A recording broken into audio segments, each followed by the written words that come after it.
Une fille sans abri regardait un millionnaire dans le coma à travers la fenêtre chaque nuit. Un jour, elle s'est faufilée dans la chambre du millionnaire et a murmuré quelque chose à son oreille, et les médecins furent stupéfaits par ce qui se passa ensuite. Avant de commencer l'histoire, n'oubliez pas de laisser un like et de vous abonner à la chaîne pour voir plus d'histoires comme celle-ci.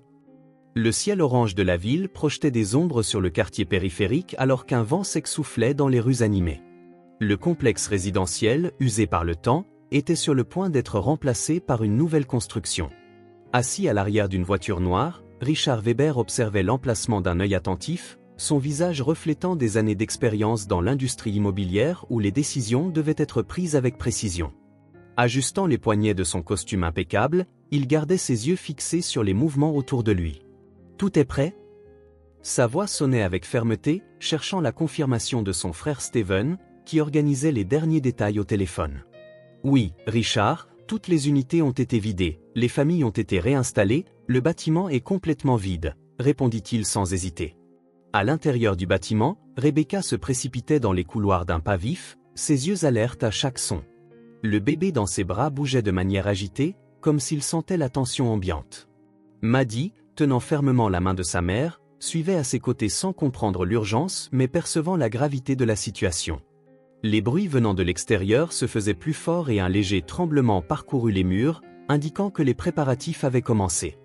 Rebecca serra son fils contre sa poitrine et garda Maddie près d'elle, la guidant vers la sortie. « Accroche-toi bien, mon amour, nous allons dans un meilleur endroit », murmura-t-elle, essayant de rester calme. Dehors, les ouvriers ajustaient l'équipement tandis qu'une fine poussière commençait à s'élever du sol. L'ingénieur responsable vérifiait les repères finaux et regardait Steven, attendant le signal pour procéder.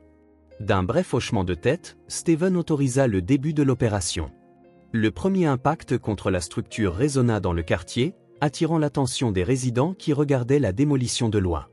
À l'intérieur de la voiture noire, Richard se pencha légèrement en analysant chaque détail de l'exécution. « Vous êtes sûr que tout le monde est sorti ?» Son ton révélait une légère hésitation. Steven poussa un soupir, sans quitter des yeux le spectacle. « Je te l'avais dit, Richard, il n'y a plus personne, nous avons tout fait comme prévu. » À quelques mètres, Rebecca sentait le poids de la fatigue alors qu'elle avançait dans les couloirs, la poussière rendait l'air lourd, rendant la respiration difficile, et le bébé dans ses bras gémissait doucement. Maddie serrait plus fort sa main, détournant son regard de la fine poussière qui commençait à se répandre. Lorsqu'elle aperçut enfin la porte de sortie, un tourbillon de poussière la fit s'arrêter un instant. Dehors, quelques voisins se déplaçaient précipitamment, et elle tendit rapidement Nathan à une femme qui se trouvait sur le trottoir, s'assurant qu'il était en sécurité. « Tiens un moment, je reviens tout de suite », dit-elle avec un sourire bref mais déterminé. Maddie hésita un instant, cherchant le regard de sa mère, mais fut bientôt conduite vers un lieu sûr. Le travail des machines s'intensifiait et une partie de la structure commença à céder progressivement, la poussière se répandait, couvrant la rue d'une teinte grisâtre. Nathan, dans les bras du voisin, laissait échapper de petits murmures, et Maddie regardait en arrière de temps à autre, cherchant le visage familier de sa mère parmi les ombres diffusées. Le temps semblait ralentir, chaque seconde s'allongeant sous la tension croissante. « Maman doit venir, elle est juste derrière », murmura Maddie, essayant de contenir son anxiété. Richard observait tout cela depuis l'intérieur de la voiture, son expression demeurant impassible alors que des nuages de poussière s'élevaient autour du bâtiment. De son point de vue, la structure cédait de manière ordonnée comme prévu, mais une subtile inquiétude s'installait en lui. Il ajusta son costume, toujours en train d'analyser la scène. « Je vois encore du mouvement », murmura-t-il. Steven poussa un faible rire en secouant la tête. « Ce n'est que la poussière et les débris qui tombent au bon endroit, Richard. Le travail se fait comme il se doit. » Les murs commencèrent à s'effondrer plus rapidement. Dehors, les résidents observaient le résultat de la démolition en silence. Certains tenaient de petits effets personnels sauvés in extremis, tandis que d'autres regardaient l'effondrement avec un air distant. Le contraste entre le bruit des machines et le silence des spectateurs rendait le moment encore plus lourd. Maddie tenait un petit chiffon dans ses mains, le pressant contre sa poitrine, tout en regardant le bâtiment avec une attente grandissante. « Je ne serai pas long », murmura-t-elle à elle-même, sa voix tremblante à cause de l'air épais qui flottait autour d'elle, réduisant la visibilité. La poussière flottante réduisait la visibilité. L'ingénieur responsable donna les dernières consignes pour que la structure soit complètement abattue, s'assurant que le site était sécurisé. Dans la voiture, Richard détourna le regard un instant et attrapa son téléphone. « Je veux un rapport complet dès que le nettoyage commence. Je dois être sûr qu'il n'y a eu aucune défaillance, ordonna-t-il avant de raccrocher. Steven croisa les bras, satisfait du résultat. « C'est fait, frère, maintenant nous pouvons avancer sans aucun problème en suspens. » Cependant, Richard ne répondit pas immédiatement, son regard restait fixé sur les nuages de poussière qui tourbillonnaient encore dans l'air. Quelque chose le fit hésiter, mais à ce stade, tout doute semblait insignifiant. Lorsque la nuit tomba sur la ville, l'activité sur le site continua intensément.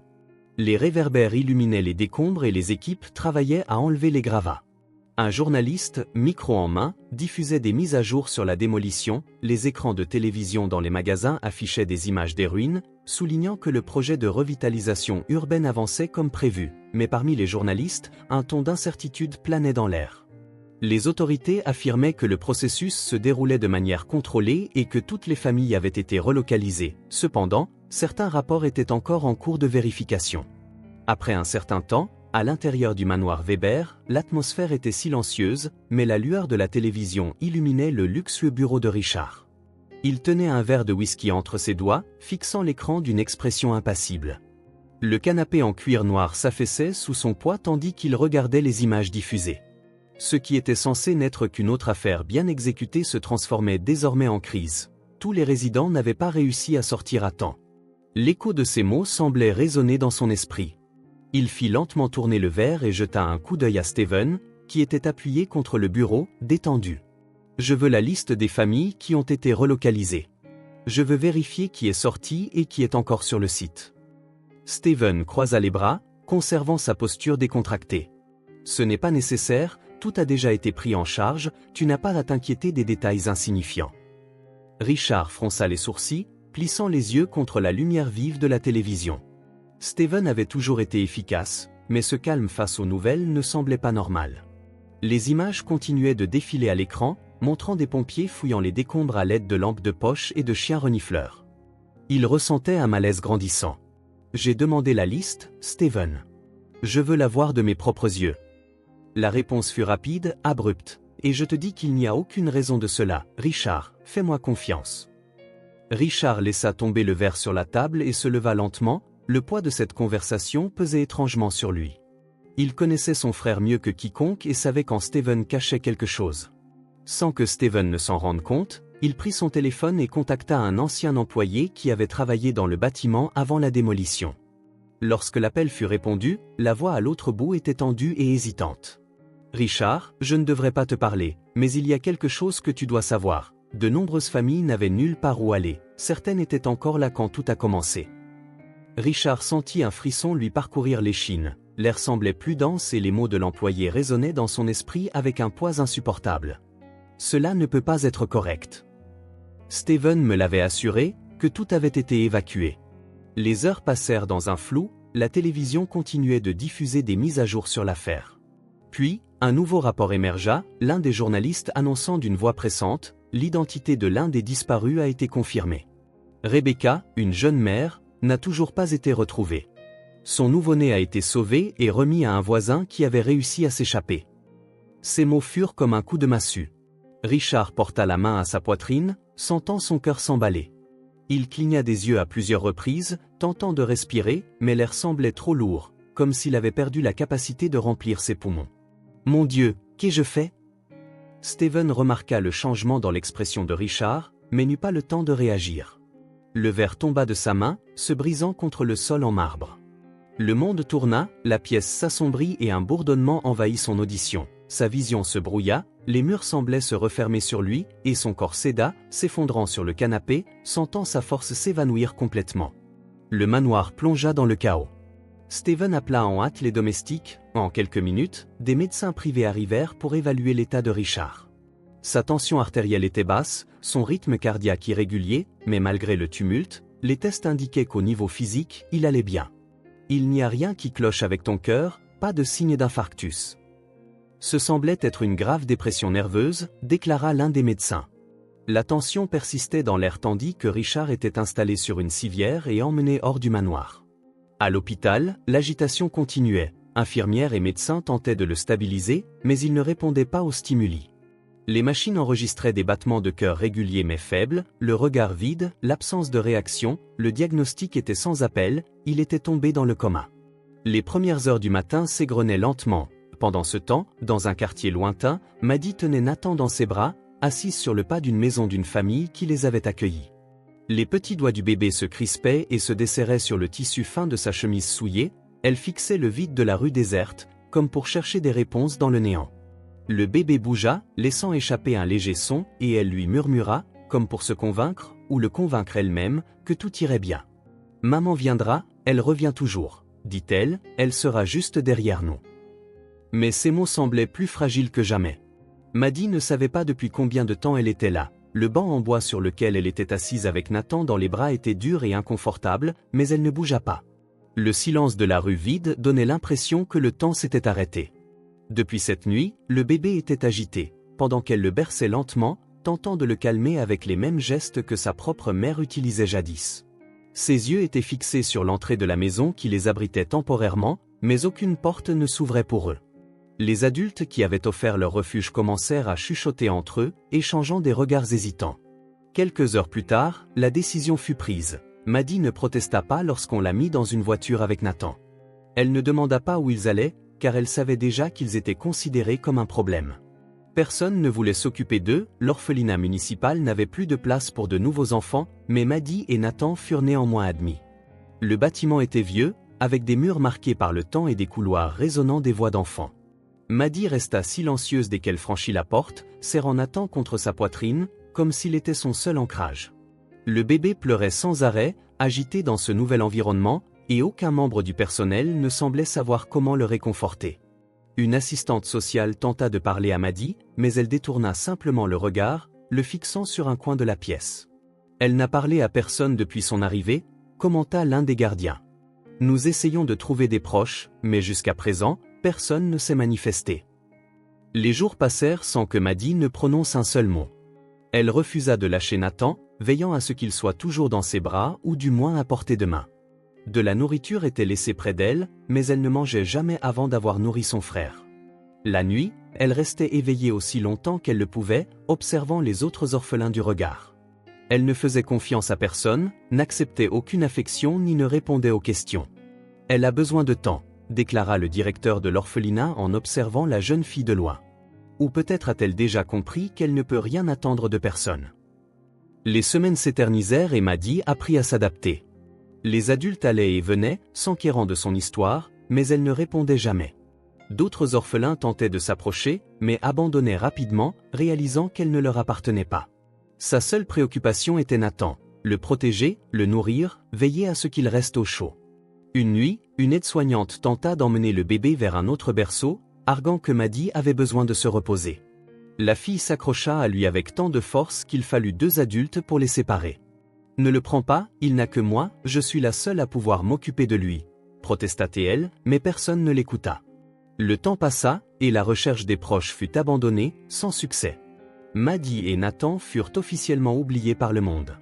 L'orphelinat, toujours surpeuplé, ne pouvait fournir l'attention dont ils avaient besoin. La nourriture se faisait rare, les vêtements étaient réutilisés jusqu'au dernier fil, les maladies se propageaient facilement, et personne ne pouvait vraiment s'occuper des autres que de soi-même. Maddy comprit rapidement que, si elle voulait garder Nathan en sécurité, elle devrait le faire seule. « Ici, si tu ne te bats pas pour toi-même, personne ne le fera », avait entendu dire une fille plus âgée. Un jour, elle ne répondit pas, mais elle comprit le message. 3 mois plus tard, de l'autre côté de la ville, Richard Weber restait allongé dans un lit d'hôpital. Le temps semblait n'avoir aucun effet sur lui, son corps restait fort, mais son esprit était absent. Le coma s'était installé sans aucune explication médicale, les tests montraient qu'il était physiquement stable, mais sa conscience restait enfermée dans un silence impénétrable. À l'extérieur de la pièce, Steven Weber arpentait les couloirs avec la posture d'un homme qui avait déjà gagné. Avec Richard dans l'incapacité, toutes les décisions familiales et commerciales étaient entre ses mains. Il feignait l'inquiétude, soupirait aux moments opportuns, mais en son fort intérieur, il souhaitait que son frère ne se réveille jamais. La société de Richard fut transférée au nom de Steven. En quelques mois, des actifs furent vendus, des comptes gelés, et ceux qui autrefois répondaient à Richard rapportaient désormais directement aux nouveaux dirigeants. Les médecins parlaient d'essais de récupération, suggérant de nouvelles approches, mais Steven discréditait toujours tout progrès. Il ne répond pas aux stimuli, des années peuvent passer et il restera ainsi. Commentait-il nonchalamment au médecin, espérant au fond de lui que cela resterait ainsi. Alors que Steven prospérait, Maddie connaissait une réalité complètement différente. L'orphelinat était devenu trop petit pour elle et Nathan. Avec les années, les conditions se détérioraient et la faim faisait désormais partie du quotidien. À 7 ans, elle avait appris que la rue offrait plus que l'orphelinat. Elle commença à se faufiler dehors, observant comment vivaient les gens, comprenant où elle pouvait trouver des restes de nourriture. Certains enfants de l'orphelinat faisaient de même, mais Maddie ne se mêlait jamais à eux. Elle était là pour une seule raison, garder Nathan en vie. Les semaines passaient et le nom Weber continuait à être synonyme de pouvoir. Steven, désormais aux commandes complètes de l'entreprise, ne pensait plus à son frère inconscient, et encore moins à la fille. Richard n'avait jamais reconnu Maddie. Quant à elle, elle apprenait à survivre sans que personne ne connaisse son nom. À l'orphelinat, elle devenait un fantôme dans la rue, invisible. À 9 ans, elle savait déjà où trouver des restes de nourriture, où trouver un abri lors des nuits froides. À 10 ans, elle comprenait déjà que personne ne viendrait pour eux. Nathan grandissait sans connaître ce qu'était un foyer, sans jamais connaître le sentiment de sécurité. Pour lui, la seule constante était Maddie, la fille qui avait autrefois été simplement une enfant perdue au milieu d'une tragédie, et qui était désormais sa seule protection contre le monde. Quoi qu'il arrive, Nathan, je prendrai soin de toi. Je n'ai besoin de personne d'autre, juste toi et moi, toujours et pour longtemps. Telle était la seule vérité que connaissait Maddie. Les 5 années qui s'écoulèrent furent cruelles pour Maddie et Nathan. Le temps n'était pas simplement une succession ininterrompue de jours et de nuits, mais une séquence de luttes quotidiennes pour trouver de la nourriture, un abri et la sécurité. L'orphelinat fut abandonné lorsque Maddie réalisa que, d'une certaine manière, la rue était un endroit moins oppressif que les murs froids de cette institution, oubliée par le gouvernement. Elle apprit à survivre de la manière la plus dure, quémander, trouver des moyens d'obtenir un morceau de pain, protéger Nathan de quiconque tenterait de lui faire du mal.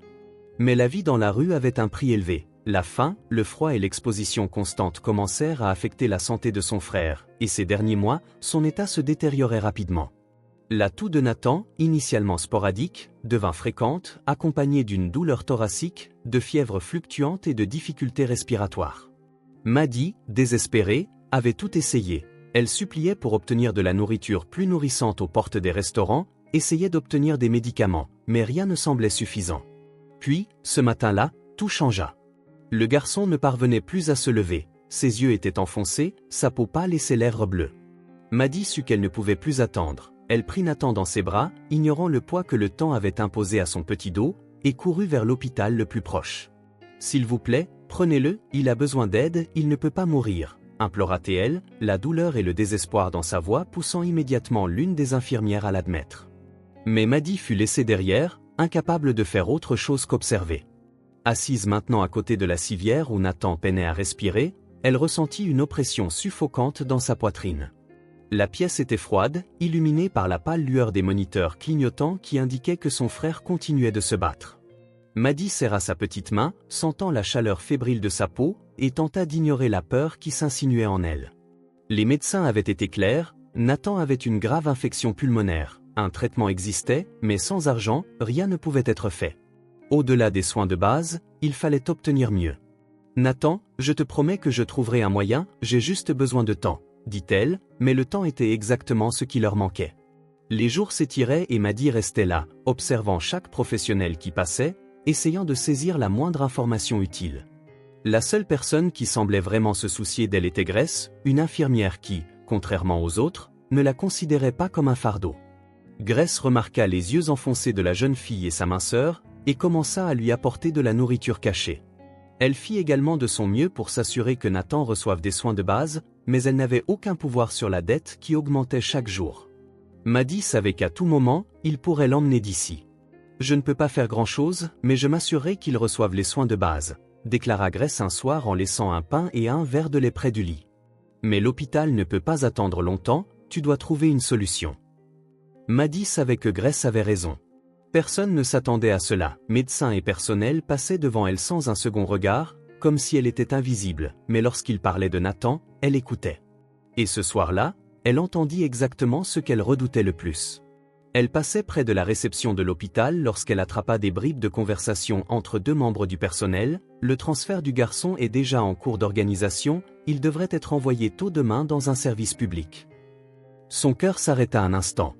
Les hôpitaux publics, ces lieux où les gens étaient laissés pour subir le pire, où les médecins manquaient de matériel, où des enfants comme Nathan n'étaient qu'un numéro. Elle ne pouvait pas laisser cela arriver. Non, ils ne peuvent pas l'emmener, il ne survivra pas là-bas. Mais personne ne l'écouta. Elle courut de nouveau vers la chambre, le souffle court, les pensées tourbillonnant dans son esprit comme une tempête. Que pouvait-elle faire? Elle n'avait pas d'argent, personne pour l'aider, Nathan dépendait uniquement d'elle, et pour la première fois de sa vie, elle se retrouvait sans solution. Ses yeux dérivèrent le long du couloir, désespérés, jusqu'à ce qu'il se pose sur la télévision dans la réception. Son reportage était à l'antenne et un nom résonna dans les haut-parleurs, Richard Weber. Un visage d'homme apparut à l'écran, accompagné d'une légende, un homme d'affaires dans le coma depuis 5 ans tandis que son frère Steven Weber continue de diriger ses entreprises. L'impact fut immédiat. Maddie sentit ses yeux s'écarquiller, l'homme à l'écran lui était familier, très familier. Un frisson parcourut son échine tandis que les souvenirs lui revenaient comme un éclair. Le bâtiment, l'effondrement, la poussière dans l'air, sa mère fuyant, la peur, le froid, la faim, tous causés par cet homme. Le nom Weber était la source de toute sa douleur. Son regard se fixa sur l'écran, et pour la première fois, une pensée claire émergea dans son esprit. C'était de sa faute, mais il pouvait aussi être la solution. La colère et le désespoir se mêlèrent en elle. Pour la première fois depuis des années, Maddie était convaincue qu'elle n'allait pas perdre Nathan, elle n'allait pas accepter que leur histoire se termine ainsi. Si cet homme était responsable de tout, alors c'était à lui qu'elle en voudrait et il devrait réparer les choses.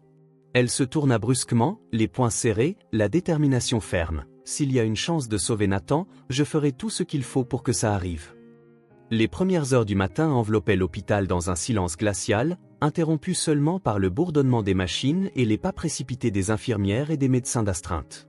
Maddie, appuyée contre l'un des couloirs moins fréquentés, observait tout attentivement, son esprit tourbillonnant de pensées, mais une se démarquait, Richard Weber. Depuis qu'elle avait vu son visage à la télévision, quelque chose en elle ne le laissait pas en paix. Il était l'homme qui avait détruit tant de vies, mais il était aussi le seul qui pouvait changer le destin de Nathan. Mais où se trouvait-il? Comment le trouver? Elle ne pouvait pas simplement demander, personne ne lui donnerait cette réponse. Elle devait le découvrir par elle-même. Dès cette première nuit, sans savoir exactement ce qu'elle cherchait, elle commença à arpenter les couloirs, passant inaperçue parmi un personnel trop occupé pour remarquer une fine fille silencieuse.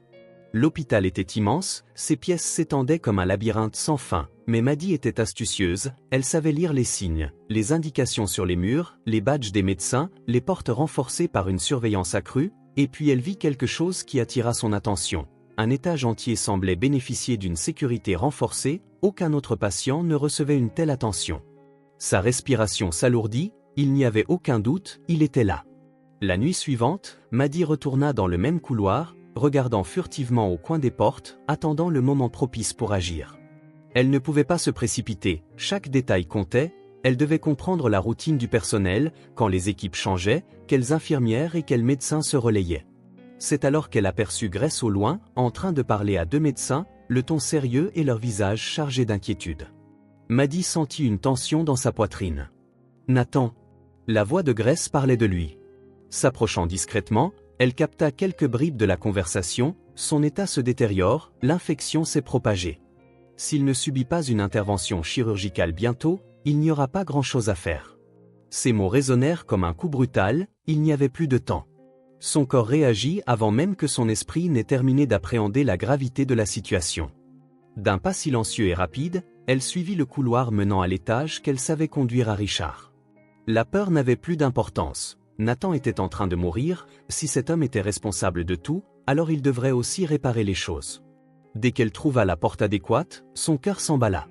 La pièce était sombre, éclairée uniquement par la lumière des équipements médicaux. Le son des moniteurs remplissait le silence. Là, allongé dans le lit, se trouvait l'homme qui avait changé sa vie à jamais. Elle hésita un instant. Comment se peut-il qu'une personne qui a détruit tant de vies soit désormais son seul espoir? Mais il n'y avait pas d'autre alternative. Maddie s'approcha lentement, son corps tremblant d'un mélange de colère et de désespoir. Ses yeux parcoururent le visage immobile de Richard, les rides autour de ses yeux clos, sa respiration superficielle, son corps inerte. Il ressemblait à un fantôme, un homme qui avait causé tant de ravages et se trouvait désormais démuni devant elle. Mais pouvait-il entendre? Ressentir quelque chose? D'un geste tremblant, Maddie tendit la main et toucha celle de Richard. La peau était froide, inerte, mais elle ne recula pas, elle serra un peu plus fort, sentant sa respiration s'accélérer, puis murmura, la voix étranglée par la douleur de toutes ces années, « Je sais qui tu es. Je sais ce que tu as fait. Tu peux continuer à dormir et laisser tout comme c'est, ou tu peux te réveiller et tout réparer avant qu'il ne soit trop tard. » Ces mots, empreints de ressentiment et d'espoir, étaient à la fois une supplique et une accusation. Elle n'attendait pas de réponse, mais soudain, quelque chose se produisit. Les moniteurs clignotèrent, un son strident remplit la pièce. Le rythme cardiaque de Richard s'accéléra, et son corps inerte eut un léger spasme, comme si quelque chose en lui s'était éveillé. Les yeux de Maddie s'écarquillèrent, et elle recula d'un pas. Cela ne pouvait être une coïncidence. Elle regarda sa main, qui semblait maintenant légèrement plus chaude. Que se passait-il dans le couloir? Grace remarqua le mouvement sur le panneau du moniteur de Richard. Quelque chose n'allait pas. Sans hésiter, elle se précipita vers la chambre de Richard, ignorant les autres infirmières, tentant de comprendre cette anomalie dans ses signes vitaux. En entrant, elle resta sans voix. Maddie était là, tenant la main de l'homme, les yeux grands ouverts et la respiration accélérée. Les moniteurs émettaient des alertes, indiquant un changement significatif dans l'état du patient. « Que se passe-t-il ici ?» demanda rapidement l'infirmière en s'approchant, avant que Maddie ne puisse répondre. Les médecins arrivèrent en hâte, toute l'attention se focalisant sur Richard, qui, pour la première fois en 5 ans, montrait des signes d'activité cérébrale réelle. La stupeur se répandit parmi l'équipe. Cela n'avait aucun sens, aucune procédure n'avait été effectuée, aucun changement drastique dans le traitement. Alors, pourquoi réagissait-il soudainement? Les moniteurs continuaient d'indiquer une augmentation de son rythme cardiaque, comme si le corps de Richard luttait pour se réveiller. Maddie observait tout cela depuis un coin, ses doigts toujours tremblants, son cœur battant la chamade. Est-ce que cela signifiait qu'il allait se réveiller, ou n'était-ce qu'une fausse alerte? Elle l'ignorait, mais une chose était sûre, quelque chose en lui avait réagi à ses paroles, et s'il y avait la moindre chance, elle devait la saisir. « Réveille-toi » murmura-t-elle doucement, d'un ton presque imperceptible, « réveille-toi et répare ce que tu as fait. » Le lendemain matin, Steven Weber était dans son bureau lorsqu'il reçut l'appel. Le téléphone sonna 1, 2, 3 fois avant qu'il ne décroche, affichant un air agacé, mais en entendant la nouvelle, sa démarche changea complètement. Richard s'était réveillé du coma. Un silence absolu s'ensuivit pendant un moment, il ne savait pas comment réagir, le contrôle qu'il avait exercé pendant toutes ces années, la certitude que le passé était enterré, se délitait maintenant devant lui. Si Richard se réveillait, tout pouvait s'effondrer. Le réveil de Richard fut silencieux, presque imperceptible, d'abord de petits mouvements de doigts, puis une contraction involontaire des muscles de son visage. La pièce était faiblement éclairée, et les moniteurs autour de lui émettaient un bip régulier, constant, comme pour enregistrer le retour à la vie d'un corps après des années de léthargie. Il ouvrit lentement les yeux, clignant contre la faible lumière ambiante, le plafond blanc et les murs stériles lui semblaient étranges, irréels. L'air sentait le désinfectant et une lourdeur oppressante pesait sur sa poitrine, comme si quelque chose de bien plus grand que le temps lui écrasait le cœur. Sa première pensée fut de la confusion, « Où suis-je? Combien de temps s'est écoulé ?» Il tenta de parler, mais sa gorge était sèche, et tout ce qui sortit fut un grognement. « Ce n'est pas réel, comment suis-je arrivé ici ?» Grace, qui surveillait de près l'évolution des signes vitaux de Richard, remarqua immédiatement le changement, le rythme du moniteur s'accélérait, et lorsqu'elle le regarda, elle vit ses yeux verts clignoter dans la confusion. L'homme qui était resté immobile pendant des années était désormais réveillé, mais quelque chose en lui avait changé. Il n'était plus le même homme imposant et froid que tout le monde connaissait, la vulnérabilité se lisait sur son visage, et la manière dont il regardait autour de lui, avec un mélange de panique et d'incrédulité, indiquait qu'une transformation s'était opérée en lui. Elle s'approcha, prit un verre d'eau et le lui tendit. « Bois doucement, tu as été dans le coma pendant longtemps, c'est normal que tu te sentes confus. » Mais Richard ne prit pas le verre. À la place, une voix faible, à peine audible, sortit de lui en un chuchotement brisé. « Combien de temps ai-je été ainsi ?» Dans les couloirs, Maddie observait tout de loin, caché dans l'ombre, son cœur battant à tout rompre. Un mélange de peur et d'incertitude s'empara de son corps lorsqu'elle se réveilla ce matin-là. Elle croyait que tout allait changer, que l'éveil de Richard apporterait une solution immédiate pour Nathan. Mais en le voyant maintenant si perdu, si fragile, un doute cruel s'installa en elle. Et s'il ne se souvenait de rien? Et s'il n'était plus l'homme qui commandait des empires, qui prenait des décisions capables de détruire des vies? Valait-il vraiment la peine d'avoir tout misé sur lui? Elle serra les poings, sentant l'angoisse grandir. S'il ne faisait rien, s'il ne changeait rien, je perdrais Nathan. Pendant ce temps, dans le bureau administratif de l'hôpital, Steven arriva d'un pas ferme, arborant une expression soigneusement répétée pour paraître soulagé, alors qu'en lui, la panique rongeait sa façade de tranquillité. La nouvelle de l'éveil de son frère fut un coup dur qu'il n'avait pas anticipé depuis 5 ans. Il avait vécu en étant certain que Richard ne reviendrait jamais pour le déranger. Il avait eu tout le temps de consolider sa position, de prendre le contrôle des entreprises, d'éradiquer toute trace de l'influence de son frère sur les affaires. Mais maintenant, tout pouvait s'effondrer en quelques jours, voire en quelques heures. En entrant dans la pièce, il trouva Richard encore confus, adossé au coussin, avec Grace à ses côtés. Le regard de son frère était embrouillé, chargé de questions qu'il ne parvenait pas à formuler entièrement. Steven força un sourire et s'avança d'un pas répété. « Richard, quel soulagement de te voir éveillé, tu n'imagines pas à quel point nous étions tous inquiets. » Le mensonge s'écoula facilement, comme s'il s'agissait d'une vérité répétée. Mais Richard fronça les sourcils, pressentant que quelque chose n'allait pas. Ses yeux erraient dans la pièce, comme s'il cherchait des souvenirs qui refusaient de venir. « Je ne me souviens de rien, que m'est-il arrivé ?» L'hésitation dans sa voix fit comprendre à Steven qu'il n'avait toujours aucune notion de sa situation, et c'était exactement ainsi qu'il voulait le maintenir. « C'était un accident, » répondit rapidement Steven en s'asseyant à côté du lit. « Tu as eu un effondrement, le stress des affaires, la pression, ton corps n'en pouvait tout simplement plus.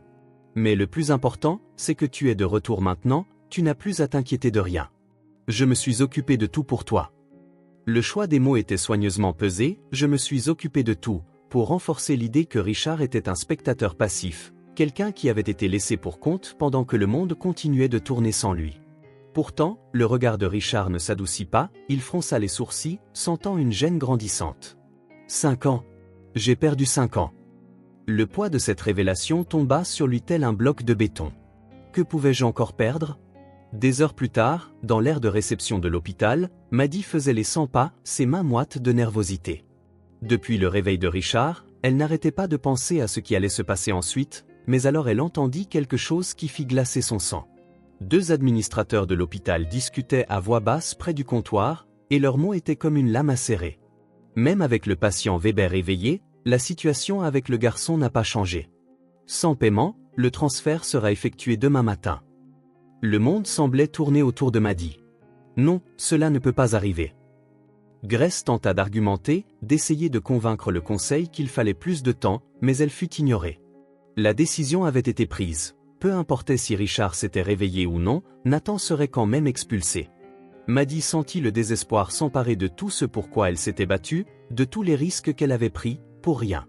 Sa poitrine se soulevait et retombait rapidement, ses pensées se bousculant. Je l'ai réveillé, j'ai fait ma part, pourquoi rien ne change? Elle se tourna vers le couloir où se trouvait Richard, ses yeux brillants de fureur et de frustration. Il était la clé de tout, mais il n'avait toujours rien fait, et maintenant Nathan était à un pas d'être emmené vers un destin incertain.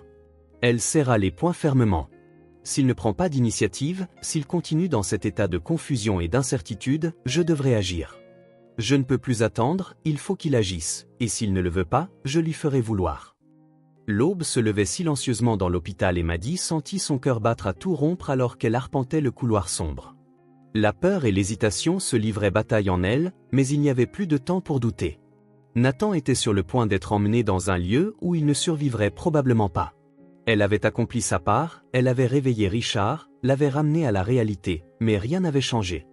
Maintenant, elle devait exiger qu'il fasse quelque chose. Elle s'arrêta devant la porte de la chambre, prit une profonde inspiration. L'air de l'hôpital était froid, chargé de l'odeur forte de désinfectants et de médicaments. Chaque pas qu'elle faisait vers cette pièce semblait relever d'un défi insurmontable, mais elle ne pouvait reculer. D'un dernier soupir tremblant, elle poussa la porte doucement et entra. Cette fois, elle trouva Richard éveillé, adossé au lit, ses yeux fatigués mais vigilants. Lorsqu'il la vit, il fronça les sourcils, comme s'il tentait de comprendre quel inconnu se trouvait là, en pleine nuit. Pendant un instant, Maddie se figea, Ses yeux verts étaient les mêmes qu'elle avait vus à la télévision, ceux qui, il y a des années, avaient décidé de son destin sans même connaître son existence, et voilà qu'ils étaient là, fixés sur elle, emplis de confusion. Elle sentit sa gorge se serrer, son esprit tournoyer avec tous les mots qu'elle avait répétés, mais aucun ne semblait suffisant. « Qui êtes-vous » La voix de Richard était rauque, comme si c'était la première fois qu'il parlait depuis longtemps. Quelque chose dans son expression la fit hésiter. Il ne ressemblait pas au monstre qu'elle avait imaginé, mais cela importait-il vraiment? La jeune fille avala difficilement et fit un pas en avant. « J'ai besoin de ton aide, » dit-elle d'une voix basse mais ferme. « Mon frère, il meurt et ils vont le sortir de l'hôpital demain. S'il en est ainsi, il ne survivra pas. » Sa poitrine se soulevait et retombait rapidement, chaque mot pesant lourd dans son esprit. Mais en regardant Richard, elle remarqua quelque chose d'étrange. Il semblait ébranlé, non seulement par sa demande, mais comme s'il reconnaissait en elle quelque chose qu'il ne pouvait nommer. « Est-ce que je t'ai déjà vu » rétrécit-il, cherchant à extraire de sa mémoire délavée. Maddy sentit un frisson lui parcourir l'échine. Elle ne pouvait pas tout révéler, pas maintenant. Peu importe. Ce qui compte, c'est que tu as le pouvoir d'empêcher mon frère de mourir, mais tu ne fais rien. Elle serra les poings, sentant des larmes brûler ses yeux, mais refusa de les laisser couler. Tu as déjà détruit ma vie une fois, ne laisse pas que cela se reproduise. Richard cligna des yeux en absorbant ces mots. Son esprit était encore embrouillé par le coma, par le temps perdu, mais quelque chose en lui réagit face à la détresse de la jeune fille. Qui était-elle, et pourquoi ces mots lui faisaient-ils autant mal? Le lendemain, Steven arpentait l'hôpital d'un pas décidé, son expression affichant une fausse sollicitude. Depuis qu'il avait appris que Richard s'était réveillé, il surveillait chacun de ses mouvements pour s'assurer qu'il ne posât pas trop de questions. Mais désormais, quelque chose le dérangeait. Richard avait manifesté de l'intérêt pour une inconnue, et cela signifiait des ennuis. Steven connaissait assez bien son frère pour savoir que s'il commençait à interroger, il ne s'arrêterait qu'en obtenant des réponses, et cela ne pouvait se produire. En entrant dans le bureau administratif, il trouva Richard assis, immobile, faible, mais adoptant la posture de quelqu'un qui tente de reprendre le contrôle de sa vie. Le regard vert se posa sur Steven avec méfiance, ce qui lui fit comprendre qu'il devait agir rapidement. « J'ai entendu dire que tu te faisais du souci pour une fille, » dit-il d'un ton décontracté. « Richard, ce n'est pas le moment pour ça. Tu viens de te réveiller, tu dois te concentrer sur ta récupération, sur le fait de reprendre ta vie. » Richard croisa les bras, observant son frère d'un regard perçant. Quelque chose en lui disait de ne pas faire confiance aveuglément aux paroles de Steven. Tout semblait faux. Comment avait-il pu perdre 5 ans de sa vie sans que personne ne lui fournisse d'explications décentes? Et maintenant, son frère tentait de le distraire, comme s'il ne devait se soucier que de sa propre condition. « La vie ne m'attend pas, Steven, » répliqua-t-il d'une voix plus ferme que prévu. « Si j'ai été absent si longtemps, je veux savoir ce qui s'est passé et pourquoi tant de choses dont je me souviens avoir faites ont simplement disparu. » Steven rit légèrement, tentant de rester calme. « Il n'y a pas eu de disparition, tu étais dans le coma, mon frère. Les choses changent, j'ai dû tout prendre en main. C'était difficile, mais j'ai gardé tout en ordre pour ton réveil. » Mais Richard ne détournait pas le regard. « Si tu avais tout gardé en ordre, pourquoi les fonds de charité que j'administrais ont-ils été coupés ?» Steven cligna des yeux, surpris par cette question directe. « J'ai vérifié les documents ce matin, de nombreux projets que je maintenais n'existent plus.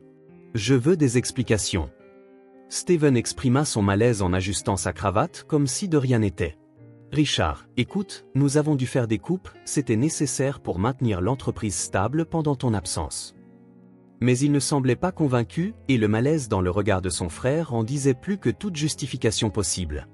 Il cachait quelque chose. Dehors, Maddy marchait dans le couloir, ses mains refroidies par la nervosité. Elle regarda intensément Richard, implorante, se demandant s'il ferait réellement quelque chose, s'il se soucierait, ou si les destins de Nathan et le sien étaient déjà scellés. Tandis que ses pensées se précipitaient dans le désespoir, elle aperçut Grace s'approcher, le visage empreint d'inquiétude. Maddy, ils n'ont pas changé leur décision. Son monde semblait s'effondrer. Même éveillé, Richard n'avait toujours rien fait. Le temps pressait, et elle avait besoin d'un nouveau plan, sinon Nathan paierait le prix. Richard passa la nuit à se tourner et se retourner, cherchant dans son esprit des réponses. Son corps, encore affaibli par le coma, peinait, tandis que son esprit travaillait sans relâche. Quelque chose n'avait pas de sens. Depuis son réveil, tout autour de lui semblait soigneusement façonné pour l'éloigner de la vérité. Les réponses de Steven étaient vagues, les documents qu'il avait demandés n'étaient jamais arrivés, et maintenant, cette mystérieuse fille était apparue, suppliant de l'aide. Il savait qu'il y avait bien plus dans cette histoire, et il était déterminé à le découvrir. Le lendemain matin, il demanda discrètement à un employé de confiance d'accéder au registre financier de ses dons. Le poids de la vérité était agonisant. Pendant ce temps, Richard arpentait lentement l'hôpital, observant tout d'un regard attentif. Jamais il n'avait remarqué autant d'enfants admis, autant de personnes attendant des soins sans espoir d'amélioration.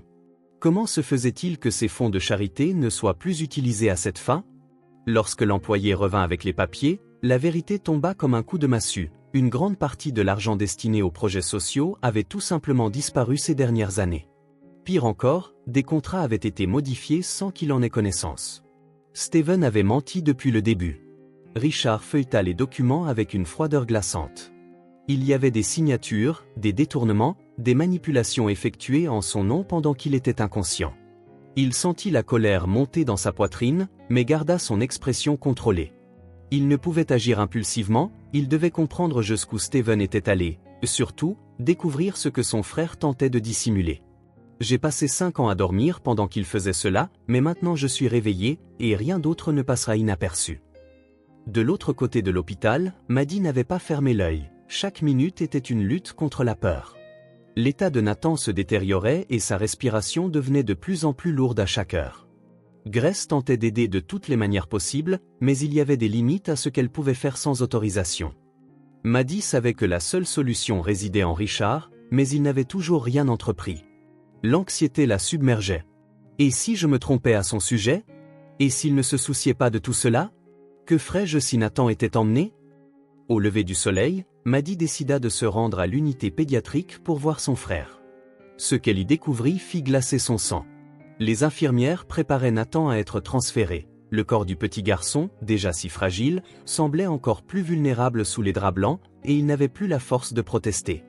Maddie se précipita vers le brancard, tenant fermement la main de son frère. « Non, vous ne pouvez pas l'emmener. Il a besoin de soins, il doit rester ici. » Mais les infirmières ne l'écoutèrent pas, suivant les protocoles en retirant le brancard de la pièce. Peu après, Grace apparut dans le couloir, le visage tendu. Elle s'approcha et tenta de parler à l'équipe, mais la décision était déjà prise. Steven avait usé de son influence pour accélérer le transfert de Nathan, s'assurant qu'aucune négociation ne soit possible. Maddie regarda Grace, désespérée. « Tu as promis qu'il aurait du temps, tu as dit qu'il irait bien. » Grace serra les lèvres, ressentant le poids de la culpabilité. « J'ai essayé, Maddie, mais il ne m'écoute pas. Steven a fait en sorte que cela se produise plus rapidement que je ne l'imaginais. » Les larmes brûlaient les yeux de Maddie, mais elle ne pouvait se permettre de faiblir. Si Nathan était emmené, il n'y aurait plus de retour en arrière. Son esprit cherchait désespérément une échappatoire, quelque chose pour empêcher que cela se produise, mais rien n'arrivait. L'hôpital était un système clos, un monde où elle n'avait ni voix ni pouvoir, et peu importe combien elle criait, personne ne l'entendrait. C'est alors qu'un mouvement dans le couloir attira son attention.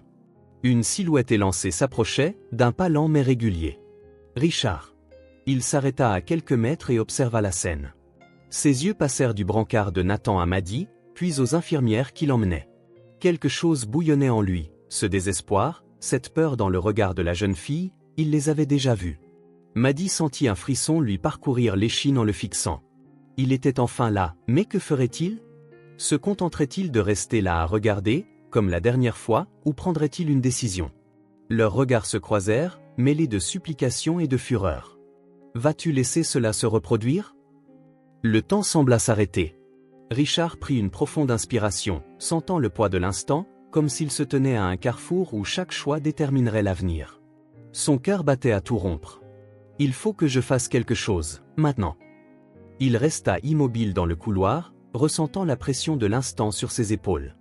Le décor froid, éclairé par des lumières blanches et dures, paraissait trop exigu pour contenir la tension étouffante qui régnait. Son regard se fixa sur la jeune fille qui s'accrochait désespérément au brancard de son frère, comme si sa propre vie en dépendait. Les infirmières hésitaient, attendant une décision de quelqu'un détenant l'autorité, tandis que Grace arborait une expression tendue, déchirée entre professionnalisme et indignation. Mais c'est Maddie qui rompit enfin le silence, sa voix chargée de désespoir. de douleur et d'une rage que nul ne devrait ressentir à un si jeune âge. S'il part, il mourra, et ici, personne ne s'en soucie.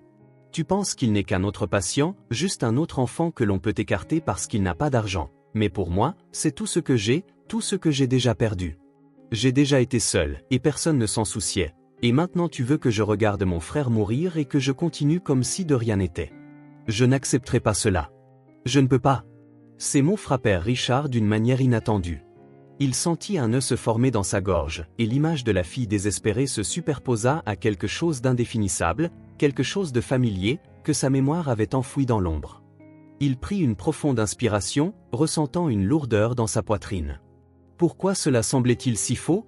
Pourquoi cette scène, cette fille, ce regard de désespoir paraissait-il si proche, si familier? Son instinct lui soufflait qu'il ne s'agissait pas seulement d'argent, de charité ou d'une décision d'affaires, mais de quelque chose de bien plus profond.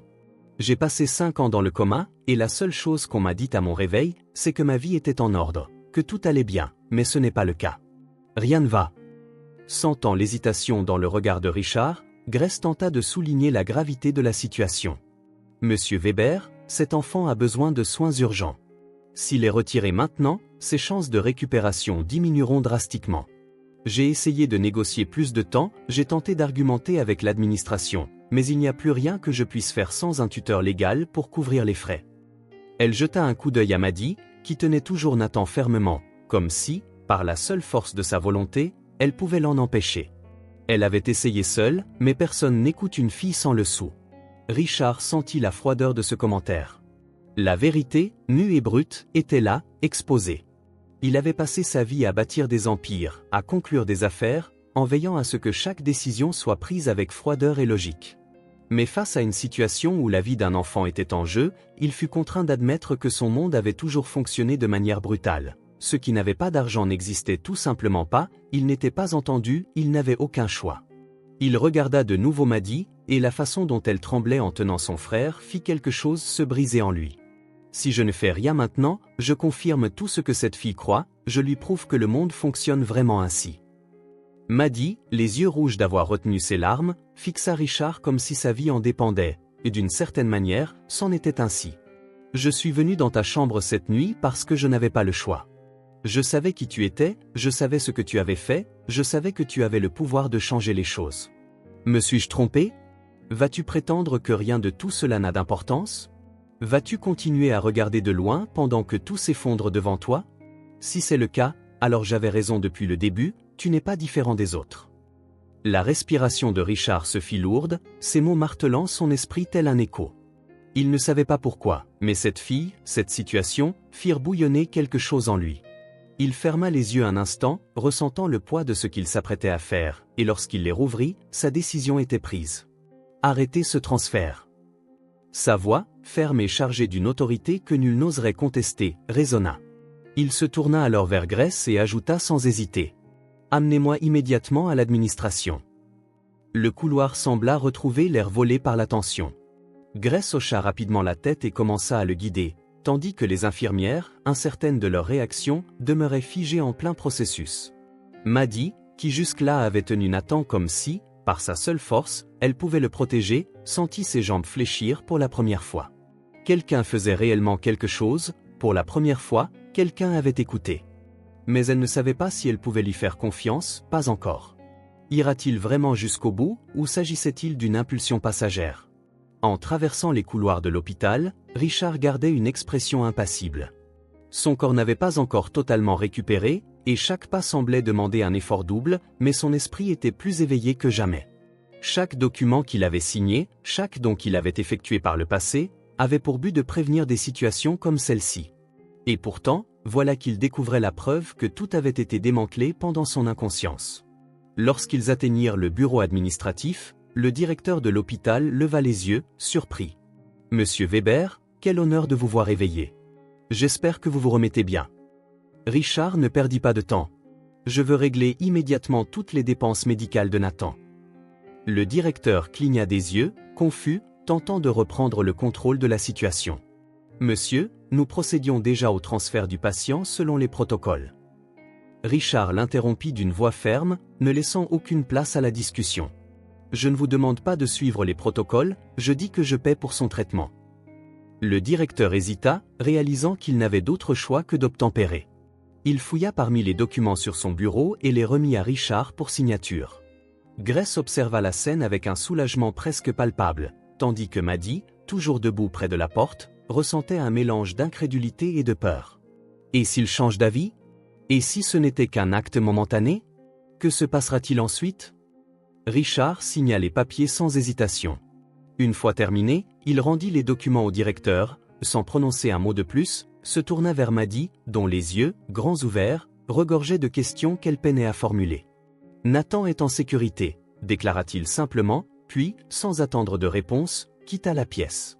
La nuit tomba, et Richard se retrouva seul dans sa chambre d'hôpital, son esprit toujours en ébullition à cause de tout ce qui s'était passé. Il ressentait une angoisse indescriptible, quelque chose grandissant en lui depuis son réveil. Maddie, Nathan, ses regards. Pourquoi avait-il l'impression de connaître ce désespoir? Pourquoi ce sentiment qu'il existait quelque chose d'oublié, enfoui dans sa mémoire, attendant d'être découvert? Il ferma les yeux, et, pendant un instant, des flashs apparurent. Une rue sombre, un bâtiment disparu, des voix hurlantes, le poids de quelque chose qu'il ne parvenait à se rappeler. De l'autre côté de la ville, Steven claqua le téléphone, son expression se durcissant. Richard commençait à se souvenir, et désormais, avec cette fille sur le chemin, tout pouvait s'effondrer. Il devait agir rapidement, avant qu'il ne soit trop tard. Il passa la nuit sans sommeil, allongé dans son lit d'hôpital, incapable de fermer les yeux. L'obscurité qui l'entourait reflétait le chaos de son esprit. Les flashs du passé refaisaient surface, comme si sa conscience tentait lentement de remonter des souvenirs enfouis. Mais le pire, ce n'était pas cela. Le pire, c'était le sentiment que tout ce qu'il avait bâti lui échappait. La révélation concernant Steven, l'état de Nathan, la détermination de Maddie. Tout s'accumulait, pesant sur son esprit d'un fardeau insupportable. J'ai dormi pendant 5 ans, et pendant ce temps, ils m'ont volé ma vie. Si je reste, ils finiront par achever ce qui reste demain matin. Alors qu'il arpentait les couloirs de l'hôpital, son esprit était consumé par cette agitation.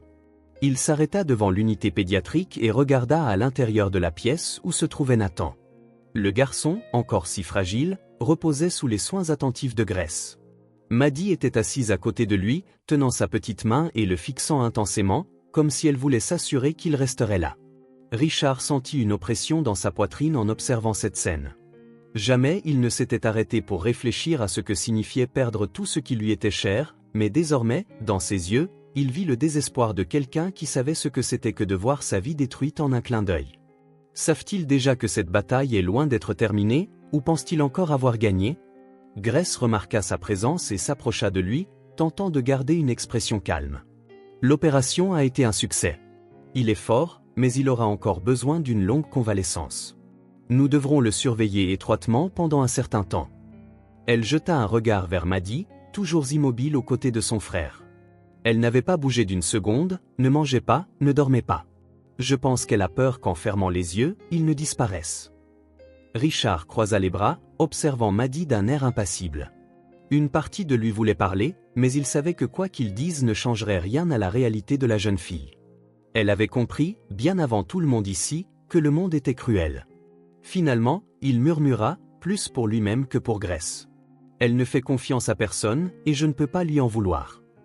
En se détournant pour partir, une idée germa en lui. Il devait agir, comprendre exactement ce qui s'était passé pendant son coma, et surtout, confronter Steven avant qu'il ne soit trop tard. En fin d'après-midi, Richard était assis dans le bureau administratif de l'hôpital, les yeux rivés sur les papiers éparpillés devant lui. Chaque ligne, chaque chiffre, chaque transaction criait une vérité évidente qu'il refusait d'accepter. Steven avait tout pris, les investissements, les comptes d'entreprise, les décisions financières. Tout était sous le contrôle de son frère. L'hôpital où il était admis n'était qu'un des nombreux lieux coupés de son influence. Il n'avait plus de pouvoir sur rien. J'ai fait confiance au mauvais homme? Steven avait passé 5 ans à démanteler l'empire que j'avais bâti, se disait-il. La directrice de l'hôpital, assise de l'autre côté de la table, déglutit avant de parler. Monsieur Weber, comme demandé, voici les documents relatifs aux transactions financières effectuées en votre nom ces dernières années. Comme vous pouvez le constater, plusieurs transactions ont redirigé des fonds vers d'autres comptes, certains appartenant à Weber Corporation, mais d'autres. Elle hésita un instant, puis ajouta. D'autres ont été ouverts récemment et ne semblent pas liés à l'entreprise. Richard plissa les yeux et examina de plus près les documents. Effectivement, il y avait des comptes qu'il n'avait jamais autorisés. D'importantes sommes y avaient été transférées sans aucune justification plausible. Il prit une profonde inspiration, retenant la rage grandissante en lui. Ce n'était pas une erreur administrative, c'était une arnaque planifiée. Steven avait été d'une minutie redoutable, prenant le contrôle lentement, s'assurant que personne ne remette en question ses décisions.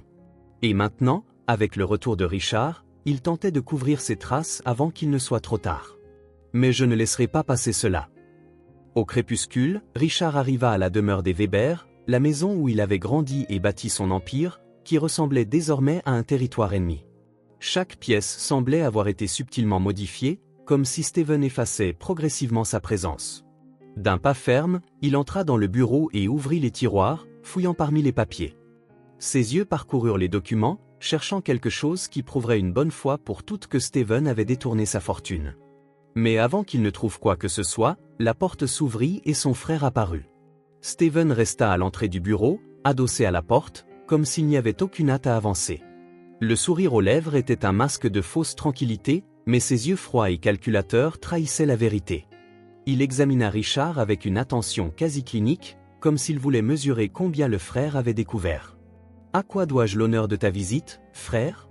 Je m'attendais à ce que tu te reposes à l'hôpital, en pleine convalescence, profitant du luxe que j'avais eu la décence de maintenir pour toi, mais apparemment tu as choisi de venir ici plutôt que de te préoccuper de ta santé. » Il s'éloigna de la porte, se dirigea lentement vers le bureau, saisit un stylo doré qu'il fit tourner entre ses doigts, d'un ton chargé de supériorité. Richard resta ferme au centre de la pièce, le regard fixé sur son frère, chaque muscle de son corps tendu comme si un faux mouvement pouvait déclencher quelque chose de bien plus grand. Il ne voulait pas perdre de temps avec des détours ou des jeux de mots.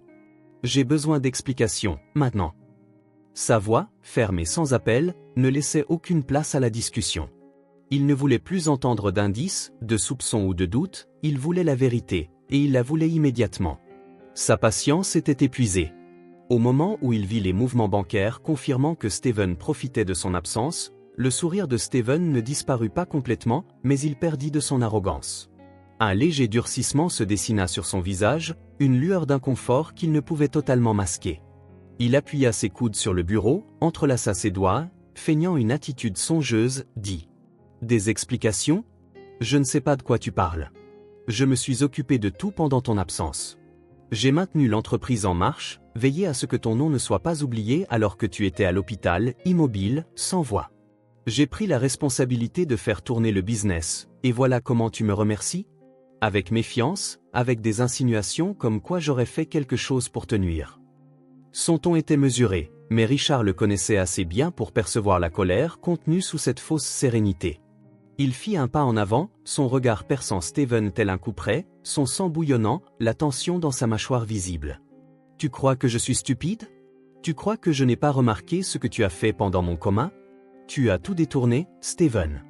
Tu as transféré de l'argent sur des comptes que je n'ai jamais autorisés.